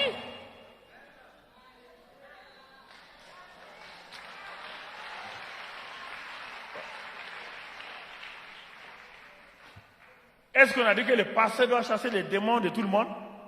Tes petits démons de gourmandise là, ma fille. Oh, t'as mis ton ventre. Démon, sors. Allez, sors. Ah! Sors, il est parti. Tu ne reviens plus ici. Est-ce que tu as besoin d'aller donner ton ventre au pasteur? Il va tâter ça au nom de Jésus-Christ. En même temps, il tâte et puis il caresse en même temps ton ventre.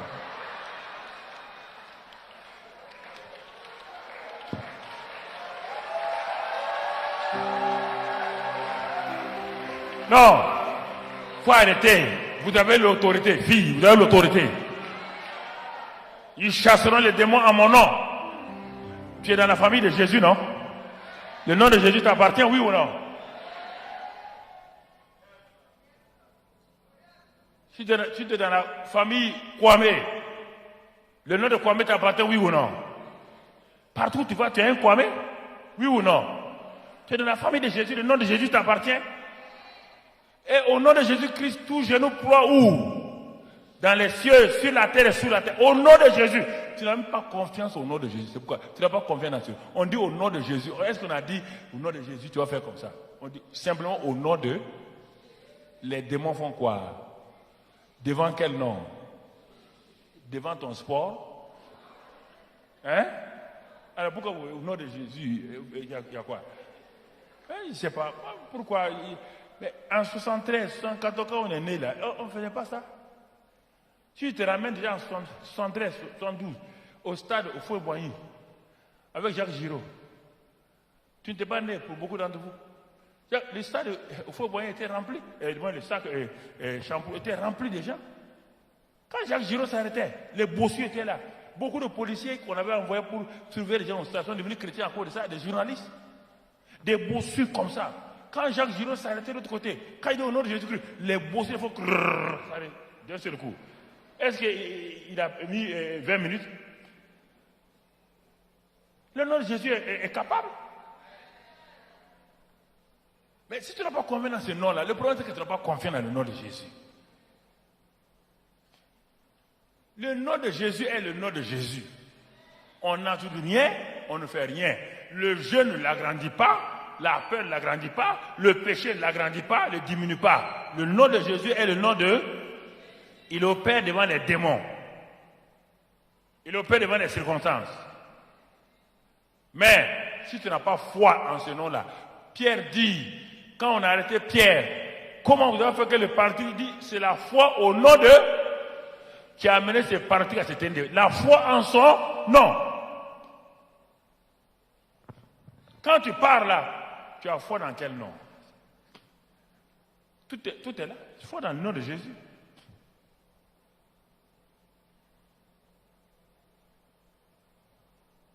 Mon frère, tu as vu Moïse? C'est avec ça qu'il est rentré chez Pharaon. Le monde que Dieu l'a confié pour libérer là, va libérer. Il dit, je suis descendu pour que tu ailles délivrer. Il a délivré. La deuxième partie, il devait rentrer avec eux en Canaan. C'est là qu'il s'est laissé avoir. Dieu dit, tu es l'homme le plus sage. Va parler au rocher. Le rocher, c'est Christ. On ne le frappe pas 2 fois. On l'a frappé 1 fois. Quand ils avaient soif, tu as frappé, l'eau est sortie. Maintenant, on communie avec le rocher. Parce qu'il est mort, il est ressuscité. Il ne meurt pas une seconde fois. On ne le frappe pas une seconde fois.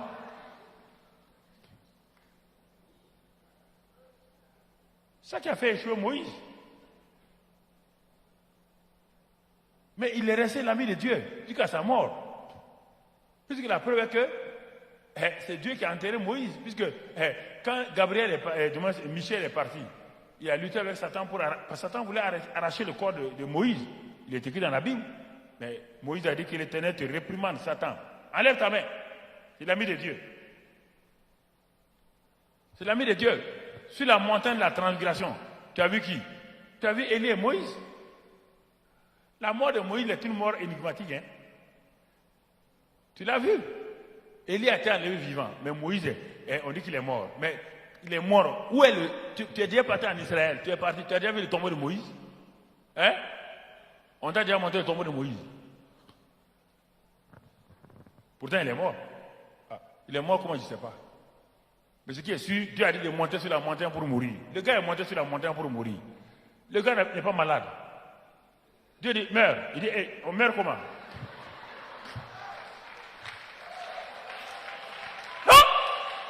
Il est assis. Dieu dit, meurs. Il dit, Dieu, en tout cas, il faut me montrer comment on meurt. Hein? On va mourir comment? Dieu dit, meurs seulement. Il ne sait pas comment il est mort. Hein? Puisque la maladie ne l'a pas tué, ses yeux étaient bons, son corps était bon, un an ne l'a pas tué, un démon ne l'a pas tué, le gars est mort quand même. Ça, c'est le mystère entre Dieu et Moïse. Mon ami. Le mystère entre Dieu et Moïse. Troisième cas, rapidement. Moïse a eu ça, mais Esaïe aussi a eu son cas. Esaïe, ça c'est les prédicateurs. Dieu a donné un ministère, un bon ministère prophétique aux gens. Dieu te donne un bon ministère prophétique. Au lieu de bénir les gens, toi tu parles déjà à maudire les gens. Il dit malheur aux buveurs de vin. Dieu dit Haya. Mais il est buveur de vin, laisse-les tranquilles. Prophète.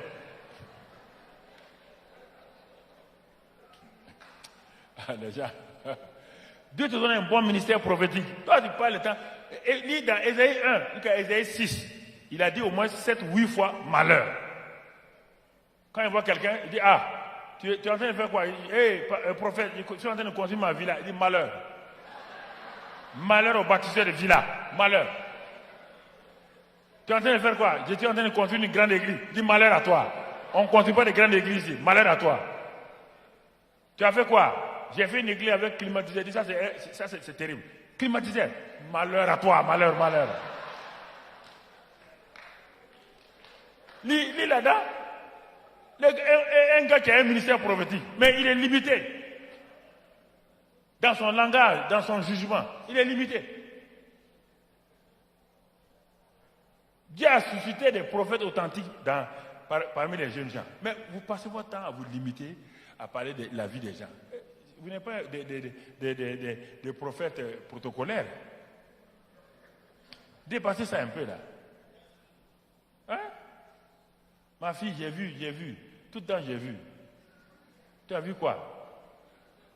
Non, dépassez ça. Vous avez un ministère plus que ça. Un ministère prophétique, c'est un ministère puissant, c'est la voix de Dieu. C'est la parole de Dieu. Quand vous proclamez, les choses se passent. Vous comprenez? Ne vous laissez pas limiter par des petites choses là. Hein?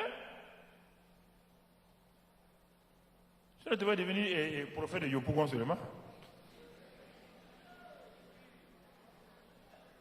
Non, tu ne vas pas dépasser Yopougon, ce n'est pas la peine. Esaïe, Dieu dit, mais si on laisse ce gars-là, il va détruire tout son ministère. Il dit, l'année de la mort du roi Osias, Esaïe dit, le roi est mort. Malheur. J'avais dit, malheur. Je leur avais dit, moi, j'ai malheur. Dieu dit, bon, malheur.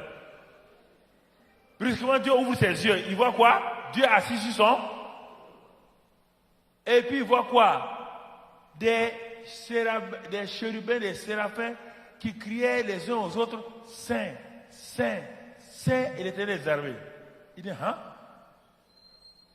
Quand il voit la gloire de Dieu, il dit, malheur à moi-même. Dieu dit, Il dit, maintenant, c'est bon.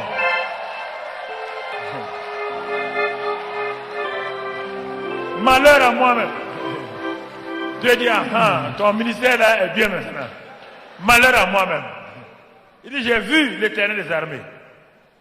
Il dit, mais mes lèvres là sont impures. Dieu dit, oui. Quand tu parles de temps à dire malheur aux gens, tes lèvres deviennent impures. Dieu dit, mais je peux venir t'accuser. Non, je peux venir te condamner. Quand tu condamnes les gens, moi je ne te condamne pas. Il dit aux chérubins là, voyez encore, baptême de feu. Prenez des pierres étincelantes, ils mettent sur les lèvres.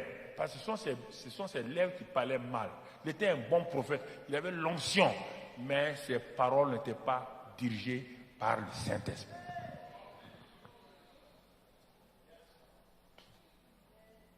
Le gars est transformé dans son langage. Et Dieu dit maintenant, qui envers elle? Isaïe lève la main, moi monsieur. Moi. Il dit, bon, maintenant tu ne vas pas parler négativement. Il dit, non. Il dit, voilà, j'ai voulu parler négativement. Non, ça c'est fini. Dieu, il a trop parlé négatif. Non. Dieu d'abord, tu es sûr, hein? Il dit oui. Il dit, bon, ok. Première révélation, Isaïe 7. Il dit, la Vierge enfantera.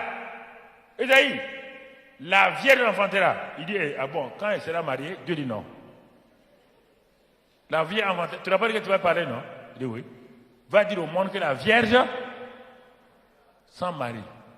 Dieu, Isaïe dit, ça c'est prophète.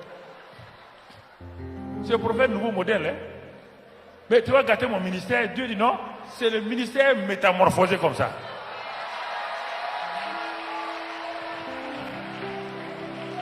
C'est le ministère métamorphosé. Tu vas bouleverser. Regarde bien Isaïe. C'est le 5e évangile. Tous les 4 évangiles viennent d'Isaïe. Jésus a prêché Isaïe. Tout le monde a prêché Isaïe. Isaïe 7, Isaïe 9, Isaïe 11, Isaïe 53, Isaïe 61. Et tout vient d'Isaïe. Tout. Mais de Isaïe 1 à 6 là, négatif. À partir de 6 là, métamorphosé. Métamorphosé. Ça c'est dans le ministère. Ton ministère peut être limité pendant des années. Quand j'ai commencé rapidement dans ma maison, dans mon salon, 10 personnes. Après, Dieu fait des miracles. J'étais directeur général. Dieu fait des miracles. Les gens venaient de tous les côtés. Quand nous sommes arrivés à 500, 600, les choses sont bloquées. Tu ne comprenais pas. J'ai dit, mais qu'est-ce qui ne va pas? Dieu dit non. Il y a des choses que tu n'as pas faites. Il y a des choses que tu as cru que... Donc, il a commencé à me corriger. Et ça a repris. Quand on arrivait à 1000 personnes, on a déménagé, j'ai fait acheter un terrain, on a déménagé, j'ai bâti une église de 800 membres. Et j'ai prié, j'ai dit, Seigneur, donne-moi 3000 membres. Dieu dit, bon, Tu veux 3000 membres. Mais tu veux 3000 membres avec la manière dont tu prêches là. La manière dont tu prêches. Il dit, mais quelle manière il faut? Dieu dit, non, mais il faut bien regarder. Tu veux 3000 membres. Est-ce que tu as vu les 3000 membres? Il dit, ah bon, il faut voir. Il dit, oui. Est-ce que tu peux les voir? Il dit, mais où, Seigneur? Il dit, mais c'est ça le problème. Il ne parle pas de vue, il parle de vision. La vue, c'est la fonction des yeux. La vision, c'est la fonction du cœur. Est-ce que tu vois ça? Tu vois les 3000? Il dit non. Il dit, ah bon. Tu vas mettre les 3000 où? Tu as une église de 800. Toi, tu veux 3000. Tu vas les mettre où? Ah, tu as vu l'église de 3000? Ah, il dit non. Ah oui, je comprends maintenant. Il dit, ah oui, il faut être transformé dans ta mentalité, transformé dans ta vision, transformé dans ton cœur, élargis ton cœur. J'ai commencé à voir ça. Je me levais le matin, je dis, Est, dans Ésaïe, les 4 points cardinaux. Est, libère les brebis perdues du Seigneur. Ouest, c'est 4 points cardinaux. Libère. Dieu a dit à Abraham, regarde à l'est, regarde à l'ouest, regarde au nord, regarde au sud. En ce temps, l'autre avait regardé quoi? Les plaines. Dieu dit, ne regarde pas les plaines. Regarde les 4 points cardinaux illimités. J'ai commencé à appeler les brebis. J'ai commencé à appeler les brebis. Samedi soir, je me lève, j'appelle les brebis du Seigneur qui sont au nord de Ouagadougou, au sud de Ouagadougou. Brebis du Seigneur, vous qui n'êtes pas dans la bergerie, je vous appelle. Le dimanche matin, quand j'ai fini, je demande aux gens, qui vient du nord? Les gens se lèvent. Qui vient du côté sud? Ils se lèvent. Dieu dit, tu as compris, c'est comme ça qu'il faut faire. Et il me dit maintenant, un jour il me dit, va construire le bâtiment de 3000 places en 3 mois. 3000 places en 3 mois. Il dit, Seigneur, j'ai appelé les ingénieurs du bâtiment. 3000 places en 3 mois. Ils m'ont dit, pasteur, donc c'est en quoi? En bois ou en quoi? Elle dit, mais les béton et tout ça, là, 3 mois. Elle dit, pasteur, on voit que tu n'es pas du génie civil. Il dit, Dieu m'a dit qu'il a fait le monde en 7 jours. S'il a fait le monde en 7 jours, s'il a fait le monde en 7 jours, moi, il me dit de faire un temple de 3000 places en 3 mois, 90 jours. En 90, il y a combien de fois 7? Bon, ils ont dit, bon, ok. Ah, comme c'est Dieu qui a parlé, il n'y a pas de problème. Pasteur, tu as l'argent? Mais j'ai dit, mais pourquoi vous me demandez? Quand quelqu'un commande une maison, c'est le maçon qui paye? C'est le maçon qui paye? Celui qui a commandé la maison paye, non? Dieu a commandé un temple de 3000. Il va payer?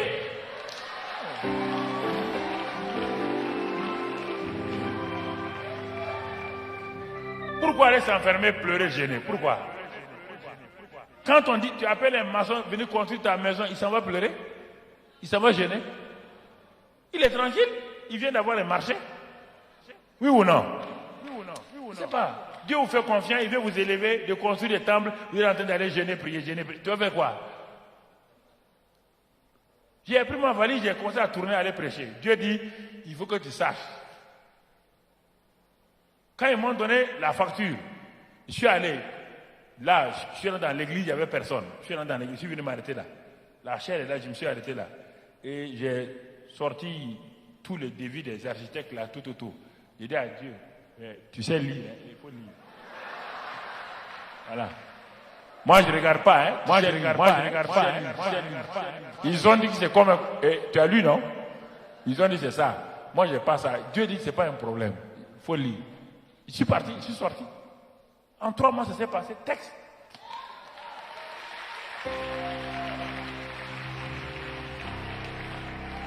Trois mois, tout est fini, tout. On a les armoires électriques, on a fait venir de la France, tout est fini en 3 mois. Et vous savez comment ça a commencé? Quand j'ai dit ça, j'ai appelé le comité de construction. Ils sont venus. J'ai dit au président du comité là, bon, on va commencer. Ils ont dit, mais passez à l'argent. Il dit, mon ami, il n'y a pas d'argent. Chez moi, là, il n'y a pas d'argent, mais Dieu a l'argent. Un point, c'est tout. Ils sont partis. Ils ont quitté mon bureau. Je les ai vus à travers la fenêtre quand ils ont quitté. Ils étaient 7 ou 8 là, des comptables et quoi. Ils étaient 7 là. C'est-à-dire qu'ils doutaient. Est-ce que le pasteur, c'est normal? J'ai riais tout seul. Il dit, ils vont apprendre à connaître Dieu eux aussi, directement. Et vous savez ce que Dieu fait? La nuit, le président du comité là s'en va dormir. C'était un entrepreneur. Il s'en va dormir. Et sa femme se réveille le matin et dit, chérie, j'ai fait un rêve là. Son mari dit, à quoi? Quel rêve? Il dit, j'ai rêvé. Quand il est parti, toi et moi, on est parti avec 30 millions, aller donner au pasteur, Karambiri. Le mari dit, tu as vu le bénéfice de moi. Tu viens de voir le bénéfice. Non. La femme dit, est-ce que je sais que tu as eu un bénéfice d'un marché? Et puis, je ne sais même pas que le pasteur construit une église. Tu m'as dit ça? Il dit non. C'est moi-même le président. La femme dit donc c'est ça. Il faut obéir seulement. Ils ont pris les 30 millions, là, ils sont venus. L'homme était devant, il était abattu.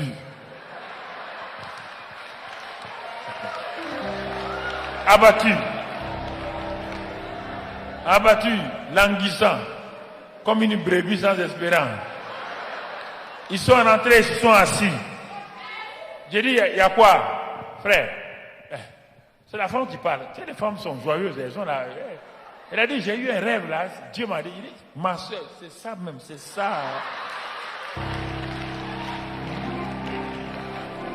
J'ai dit à l'homme, enlève l'argent là, donne. Ta femme est contente, toi tu es là, tu es assis, tu veux pleurer.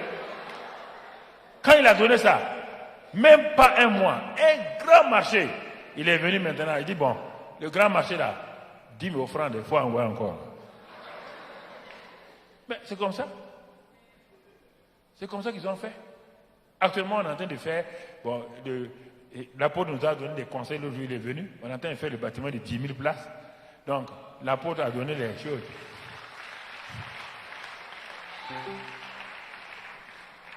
Donc, on a commencé et ça va. Donc, là aussi, j'ai dit aux gens de ne pas regarder les murs ni les poteaux. Quand les gens regardent les poteaux, ils disent, ça va finir quand? Il dit, mon frère, quand Dieu faisait la terre, là, aucun an demain, ça va finir quand? Il faut laisser. Pourquoi vos yeux là veulent gâter les affaires? Croyez seulement. Puis envoyez l'argent. Vous avez l'argent, envoyez l'argent. Vous avez l'argent? Oui. Et écoutez, quand je commençais à enseigner ces choses-là, les gens de l'église, là, juste sorti un jour, quand on commençait là, on a commencé avec un hangar. J'ai appelé un des jeunes là, il est aujourd'hui lieutenant à la retraite. Il dit, regarde bien, tu vois tout ça là, tout ce coin là, tout ça, ces rues là, ça sera rempli de voitures de luxe partout, des grandes voitures. Il a dit, oui pasteur, mais en réalité il ne croyait pas. Puisqu'après il a avoué, il dit, le pasteur aussi, il ne ment pas, mais quand même ça là c'est fort. Mais aujourd'hui, c'est quand il a vu ça, il a dit, mais pasteur, quand tu parlais à tant d'années là, je ne croyais pas. Mais quand je sors aujourd'hui, je vois dans les quartiers partout, mais la plupart des gens étaient en moto et les voitures ne dépassaient même pas 10 quand on démarrait. J'ai pris tous ces jeunes gens là, des licenciés en quoi, en gestion, il dit, c'est ça. Je vais vous expliquer les lois spirituelles du succès. Tant qu'il n'y aura pas les lois spirituelles du succès, vos diplômes là ne vont pas vous servir. Pendant un an, je les ai amenés au salon international on a loué une grande salle où j'enseignais les gens tous les samedis matins. Les enseigner la vision, les enseigner le potentiel, les enseigner la loi de s'aimer et de récolter, les enseigner toutes ces choses-là. Et doucement, les gens, Dieu a commencé à faire sortir de ces gens-là des gens de toutes catégories. L'État même nous demandait des directeurs, si j'avais déjà à proposer comme directeur général. Donc, des gens de toutes catégories. Et au bout d'un certain temps, j'ai vu des grands patrons qui ont fait leur entreprise, des grandes femmes qui ont ouvert leur restaurant, des gens qui ont commencé à opérer. J'ai commencé à voir ces gens-là de tous les côtés. Tu comprends? J'ai dit à Dieu, si tu ne m'accompagnes pas, moi je suis un ancien homme d'affaires, je ne veux pas être avec des gens qui tous les jours vont venir, ils vont mettre 100 francs dans les 10 000 les offrandes, et puis après ils vont chercher à récupérer 25 francs de monnaie. Non. Ça jamais. Non. Je leur ai appris ça. C'est ainsi que les gens ont commencé. Dieu les a établis. Aujourd'hui, on a les premiers entrepreneurs en électricité, en eau, dans l'entreprise, dans l'église. On a plusieurs personnes, des femmes et des hommes que Dieu a suscités, que Dieu a positionnés. Bon, députés, ministres, chef d'état-major général, ancien chef d'état-major général. Donc, des gens que j'ai pris lieutenant, sont tous montés, un à un. Aujourd'hui, certains sont ambassadeurs. On a de notre église, ambassadeurs au Gabon, ambassadeurs en Italie. Ce sont des gens. Donc, de partout, des gens sont sortis. J'ai dit, mais si je dois être pasteur, il faut que j'ai autour de moi des gens qui comprennent ces choses-là. C'est ça. Tu comprends? C'est ça. L'église, c'est un tout, c'est un gouvernement. Mais si c'est le pasteur qui doit prier, jeûner pour avoir 300 000 francs pour acheter des bancs, mais vous allez les détruire. Mais à quel moment il va prier et il va chercher la foi de Dieu pour vous? À quel moment il va avoir des révélations pour vous? Regardons pour, ça c'est Ésaïe, regardons pour terminer, Isaac. Pour terminer, Isaac. C'est le fils d'Abraham. C'est le fils d'Abraham. Mais il a hérité d'Abraham, c'est vrai. Il a hérité d'Abraham. Mais ce n'était pas là son monde. Votre héritage de vos pères, ce n'est pas votre monde. Ça, c'est ce qu'on vous a transmis. Vous avez votre propre héritage. Tant que vous ne rentrez pas dans ça, là, ça ne va pas. Même votre père est spirituel. Il vous donne un héritage. Mais maintenant, votre propre part doit être là. C'est pourquoi même Jésus a dit ça. Il dit non, moi je vous laisse ça, mais le Saint-Esprit va vous donner plus.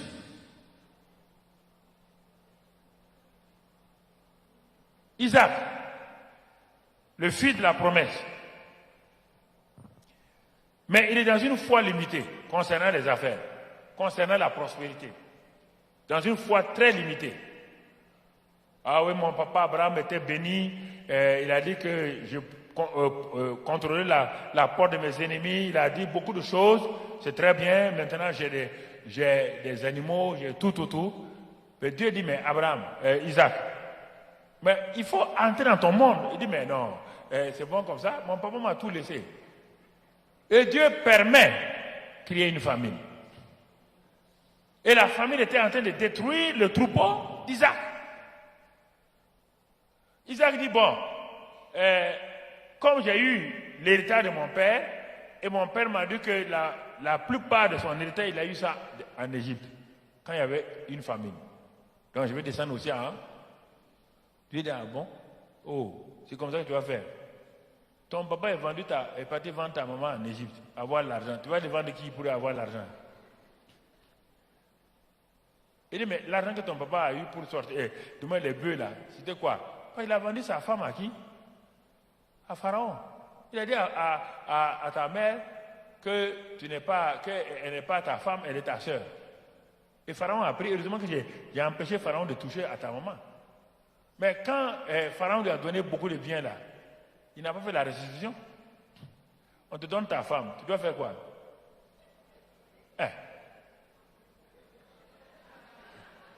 Mais oui, mais écoute-moi, il devait faire quoi? Il devait normalement redonner aussi les biens, mais il est parti avec ça. Et c'est ça que tu veux faire, Isaac. Dieu dit, ne descends pas, reste ici et sème. Il dit, Seigneur, est-ce qu'on peut s'aimer dans la famine? Est-ce qu'on peut s'aimer dans la crise économique? Est-ce qu'on peut s'aimer quand les affaires, quand il y a la pollution dans le pays, quand il y a la corruption, quand il y a la fraude? C'est là que les chrétiens parlent trop. Qui t'a dit de parler de fraude? On dit de parler, toi, à la terre, de parler, toi, de parler de fraude. Tu es expert en fraude? Pourquoi vous vous occupez des choses qui ne vous regardent pas? Tu peux prospérer en parlant de fraude? Vous occupez-vous de votre part. C'est la famine. Dieu dit, reste ici, voilà ta part. Et Dieu lui a désigné sa part. Si tu lis dans Genèse, là, tu lis la part, tu lis cette part que Dieu a donnée, Genèse 26, de 1 à 2, et 6, si tu dis tout ce que Dieu a donné à Isaac, Isaac s'est arrêté. Il dit, tiens, ça c'est mon héritage, ça c'est mon monde. Donc, il est dit, maintenant au verset 12, Isaac s'aimant dans ce pays-là. Dans quel pays? dans le pays où il y avait la famine, dans le pays où il y avait le désordre économique, dans les pays où les lois économiques ne fonctionnaient plus. C'est là-bas qu'il a sémé. Et c'est pourquoi un de ses petits-fils, appelé Joseph, le fils de Jacob, quand il va apprendre que son grand-père Isaac a sémé dans la famine, dans la crise économique, il s'est rappelé le jour que Pharaon a dit que Joseph vienne nous aider à sortir de la crise. Il a dit, c'est pas un problème, mon grand-père a déjà fait ça. Mon grand-père a déjà opéré comme ça. Il dit, mais est-ce que tu es licencié en économie et macroéconomie? Il dit, macroéconomie, on ne mange pas macroéconomie. C'est microéconomie qu'on mange, on ne mange pas macroéconomie. Tu es spécialisé en quoi? Économie de développement? Il dit non, je suis spécialisé en développement de l'économie. Ah, mais tu vas faire quoi? Il dit non, je ne ferai rien. Il se ment. Vous voulez transformer votre monde financier?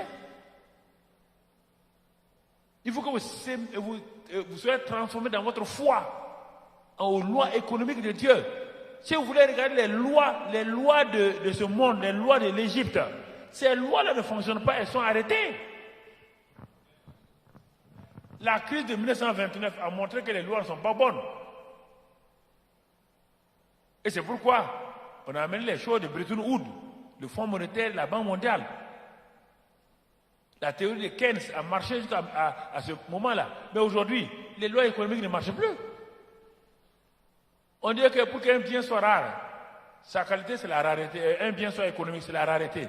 Mais aujourd'hui, ça ne fonctionne pas. Toutes les lois économiques classiques qu'on avait, ça ne fonctionne plus. Ça ne marche plus. La bourse, les banquiers, tout le monde a des problèmes. Tout le monde regarde. Ces lois ne marchent plus, mon frère. Parce qu'il y a eu une dérégulation du marché.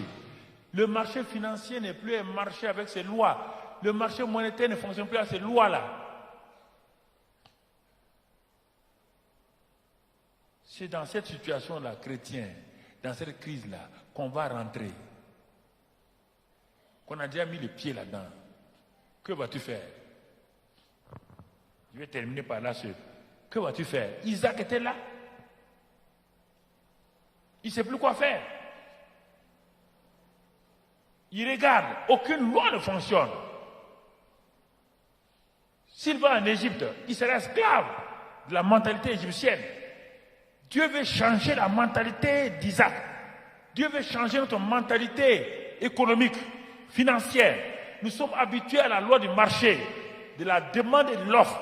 Ça ne fonctionne plus, mon frère. Je suis économiste. J'ai enseigné à l'université. Mes étudiants ont été ministres des Finances du Burkina. J'ai enseigné l'économie financière à l'ENAM, à l'École nationale de l'administration. J'ai enseigné le marketing à l'université. Ça ne fonctionne plus. Mon ami, Dieu suscite un certain nombre d'hommes d'affaires, de femmes d'affaires, qui viennent du monde spirituel, du monde donc chrétien, mais qui doivent savoir fonctionner sur les lois du royaume des cieux. Les lois du royaume des cieux. Et ces lois-là contredisent notre pensée. Ces lois-là contredisent totalement notre manière de voir. Vous comprenez? Les banquiers de Dieu. Dieu veut des banquiers de Dieu.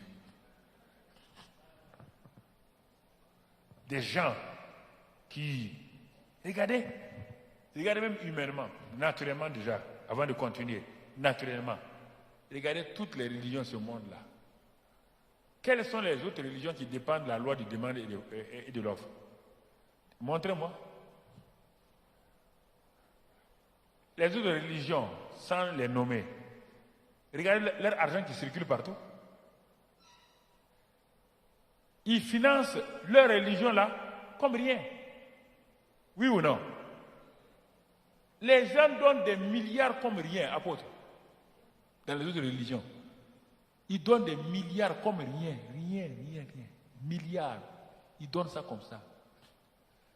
Regarde les chrétiens. Pour donner 1000 francs à l'église, c'est problème. Ils vont danser. Prosternez-vous devant Dieu. En ce temps, il a 100 francs dans sa main.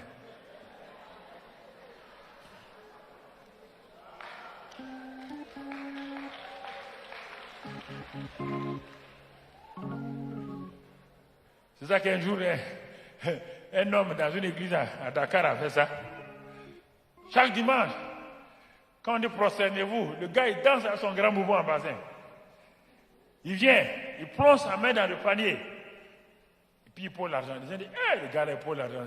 Le commerçant, il est riche. Hein? Dieu va le monter un jour. Un jour, il dansait. Ce jour-là, il a dansé, il n'a pas regardé. Il y avait des fils qui étaient là, à terre. Il a mis ses pieds dans le fil. Et le gars s'est étendu devant tout le monde. Et la pierre de 100 francs circule.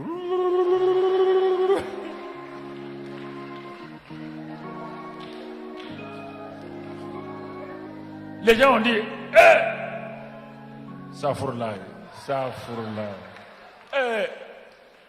Ya qui est amay. Galolo, avec galon ticket, 100 francs. Et puis la pièce l'a fait exprès, elle a circulé. Même le caméraman a pu filmer.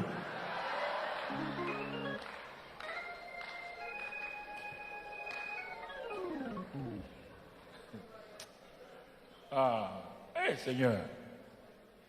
Mais vous croyez, vous pouvez financer le royaume sans des hommes d'affaires, des gens bien établis? Vous croyez à ça? Vous croyez à ça? Les autres là, sans le Saint-Esprit, regarde comment ils fonctionnent financièrement. Vous avez le Saint-Esprit, vous avez tout. Et vous n'appliquez pas les lois du royaume, vous voulez. Ces gens d'église devaient être bâtis partout. Non, ce que l'apôtre a fait, ça devait être bâti partout.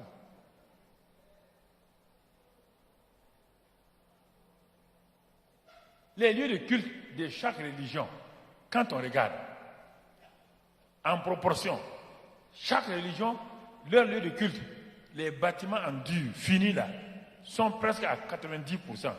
Les chrétiens, leurs bâtiments en paillotte sont à 90%. C'est des maisons bizarres. C'est quand ils s'asseyent, quand il pleut, l'eau coule ici, chacun se lève, il va ici, il se lève ici, ils s'en vont ici, et l'eau la coule seulement, il dit au nom de Jésus, le nom de Jésus ne peut pas arrêter l'eau. Mon frère, Isaac était en train de perdre son troupeau. Toute sa richesse était basée sur la richesse de son père. Dieu veut l'amener sur son terrain, son propre monde. Dans son propre monde. Mais pour ça, il faut qu'il puise. Dieu dit, Isaac, la loi de s'aimer et de récolter n'est pas un vain mot. Mais Seigneur, je vais s'aimer quoi? Actuellement, rien ne va. C'est ça le problème justement. C'est au moment où rien ne va qu'on s'aime. On n'attend pas d'être milliardaire pour s'aimer. Quand je s'aimais pour le ministère que Dieu m'a donné, je n'étais pas pasteur, j'étais assis sur ma terrasse et je priais. Et Dieu m'a dit, va faire un centre international d'évangélisation mission intérieure africaine. J'ai dit, mais Seigneur, je ne suis pas pasteur, hein. J'ai écrit, j'ai dessiné. Tout ce qui est sur le terrain là, j'ai dessiné ça en 1980. Ça est dans mon bureau. Mais je dis, Seigneur, c'est des milliards. Même la télévision, il m'a dit centre audiovisuel. Tout. Et il dit, bon, tu sais ce que tu vas faire? Il dit non. Il dit, mais il y a un monsieur qui est aux États-Unis. Il s'appelle Oral Roberts. C'est en 1980. Il s'appelle Oral Roberts. Tu vas aller à la BIB. Tu vas lui faire de la monnaie et tu vas lui envoyer des dollars aux États-Unis. Ah. Il dit Oral Roberts. Il dit oui. Il dit, mais je ne connais pas son adresse. Dieu dit, mais Oral Roberts Ministry. Tu lis ça au Oklahoma, USA. Envoie, tout le monde le connaît. J'ai pris les dollars là, j'étais à Koudougou, j'étais pas à Ouagadougou, j'étais à Koudougou, à 100 km. Je suis venu, j'ai mis l'argent dans une enveloppe. J'ai envoyé ça. 3 mois plus tard, Oral Robert m'écrit, en 1980. Il dit, messieurs, c'est pas possible. Il dit, d'Afrique est venu de l'argent pour mon ministère. Il a envoyé son livre, Sidfef, son livre sur la semence de foi. C'est là que j'ai compris brusquement, mon cerveau était ouvert. Il était basé sur les dîmes et les offrandes. Pour enlever ça encore, il faut souffrir. Il faut regarder dans la poche. Et parmi les pièces, là, la plus grosse pièce, c'est 25 francs. Je dis oui. J'ai trouvé la plus grosse pièce. Et sûrement, c'est 25 francs. On enlève ça et puis on attend. C'est ça. Quand il m'a envoyé ce livre-là, La semence de foi, quand j'ai lu ça, il dit, mais, je comprends pourquoi aux États-Unis, ils sont comme ça bénis. Il m'a dit de faire une alliance. Au milieu du livre-là, j'ai fait de l'alliance, là, j'ai écrit. J'ai dit, Seigneur, tu m'as donné le Centre international d'évangélisation. J'ai sémé dans le ministère de Oral. Oral Robert, en 80, il était vraiment fougueux. C'est-à-dire qu'un homme. Et j'ai signé. Il a dit de signer, j'ai signé. J'ai pris le livre à poser. Quand Dieu m'a dit de commencer maintenant le ministère, en 1987, 7 ans plus tard, il dit, rappelle-toi ce que tu as sémé. C'est ça qui va tenir tout ton ministère. Tu comprends? S'aimer et récolter. Je sème partout. Il y a des missionnaires qui sont venus au Burkina avant-hier. Quand ils voulaient prendre l'avion pour venir ici, j'ai dit à ma femme, viens. Tiens ces millions-là, donne-leur. Ma femme lui dit, donne-leur. J'ai pris l'avion, ma femme le téléphone, elle dit, bon, le pasteur a déposé tant de millions pour vous. Le mari a failli pleurer. Il dit, ma femme et moi, on vient de prier à 5 minutes. On a une dette qu'on doit, quand on va retourner au pays, on se demandait qu'on va payer. Et ça correspond à l'argent net. Tu entends? Mon frère, tu entends? Ce sont ces choses-là qui m'ont fait avancer. Je pratique la sainteté. Mais la sainteté avec l'avarice, ça ne marche pas.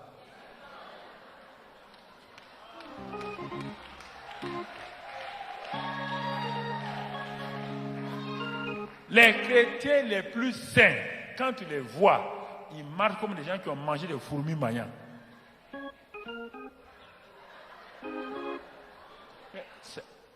La sainteté est une sainteté hypocrite. Jésus était saint. Mais il donnait tout le temps. Oui ou non? Alors Isaac a sémé. Il dit bon. Il dit à sa femme, on va s'aimer. Il a s'aimé. Cette année, il a reçu combien? 100 fois. Il a continué à s'aimer. Il devient riche. Il a s'aimé. Il devient de plus en plus. Il a s'aimé. Il est devenu maintenant fort. Il a continué à s'aimer. Il est passé maintenant fort riche à quoi? Rehoboth. Il a été mis au large. Est-ce que ça s'est arrêté? Ça s'est arrêté? Frères et sœurs. Alors ce soir, je vais m'arrêter là.